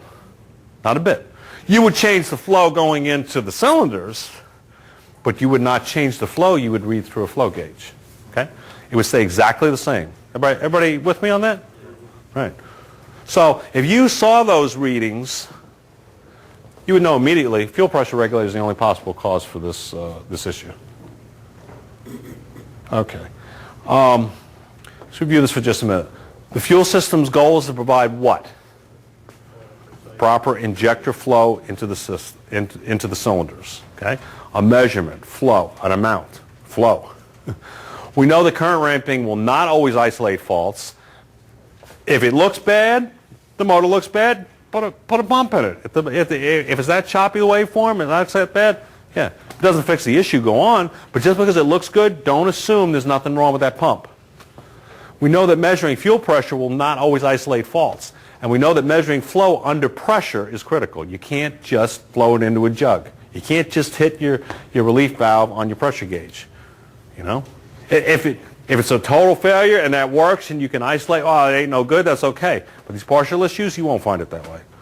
Okay, back to this gentleman's question. We don't know how much flow does a particular manufacturer's engine need. Okay? Here's a spec for a 96 GM 5.7 liter.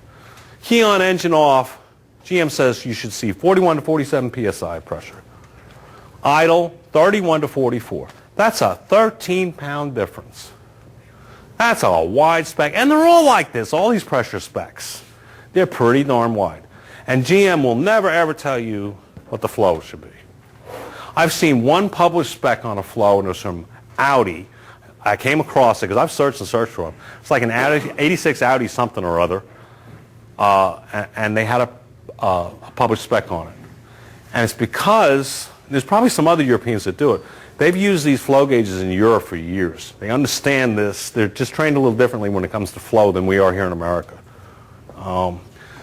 But how would you calculate the flow if GM won't tell you? If most of the manufacturers don't tell you? It's easy. Okay? Software, I told you, does math. Okay? Real quick. If you know what is a 383 cubic inch engine, okay? Or if you want to call it a 6.3 liter, same thing. That's a measurement, right? That's the displacement of the engine, right? That's the displacement. What is an engine? It's a big air pump, right? So, if you knew that an engine of this size was turning at 750 RPM, you could calculate how much air was flowing through that engine, true? How much air that engine was displacing, okay? At 750 RPM, a 383 engine would displace 143,000 cubic inches of air per minute. If you know how much air is going through it, you would know how much fuel you have to add to it for it to idle, correct? Correct? Okay? So, at 750 RPM, it would need 0.07 gallons per minute of flow to support combustion on that engine. Now, what you want to know is the extreme maximum operating conditions of that engine. And I picked the number. 383 is a stroke range. It's not a factory engine. I just picked the number. But you could put anything. You could put a 350 in here. You could put a 2-liter in here. Do whatever you want. Give me the red line. How fast is that engine ever going to turn? Okay? You'll know how much air will pass through that engine.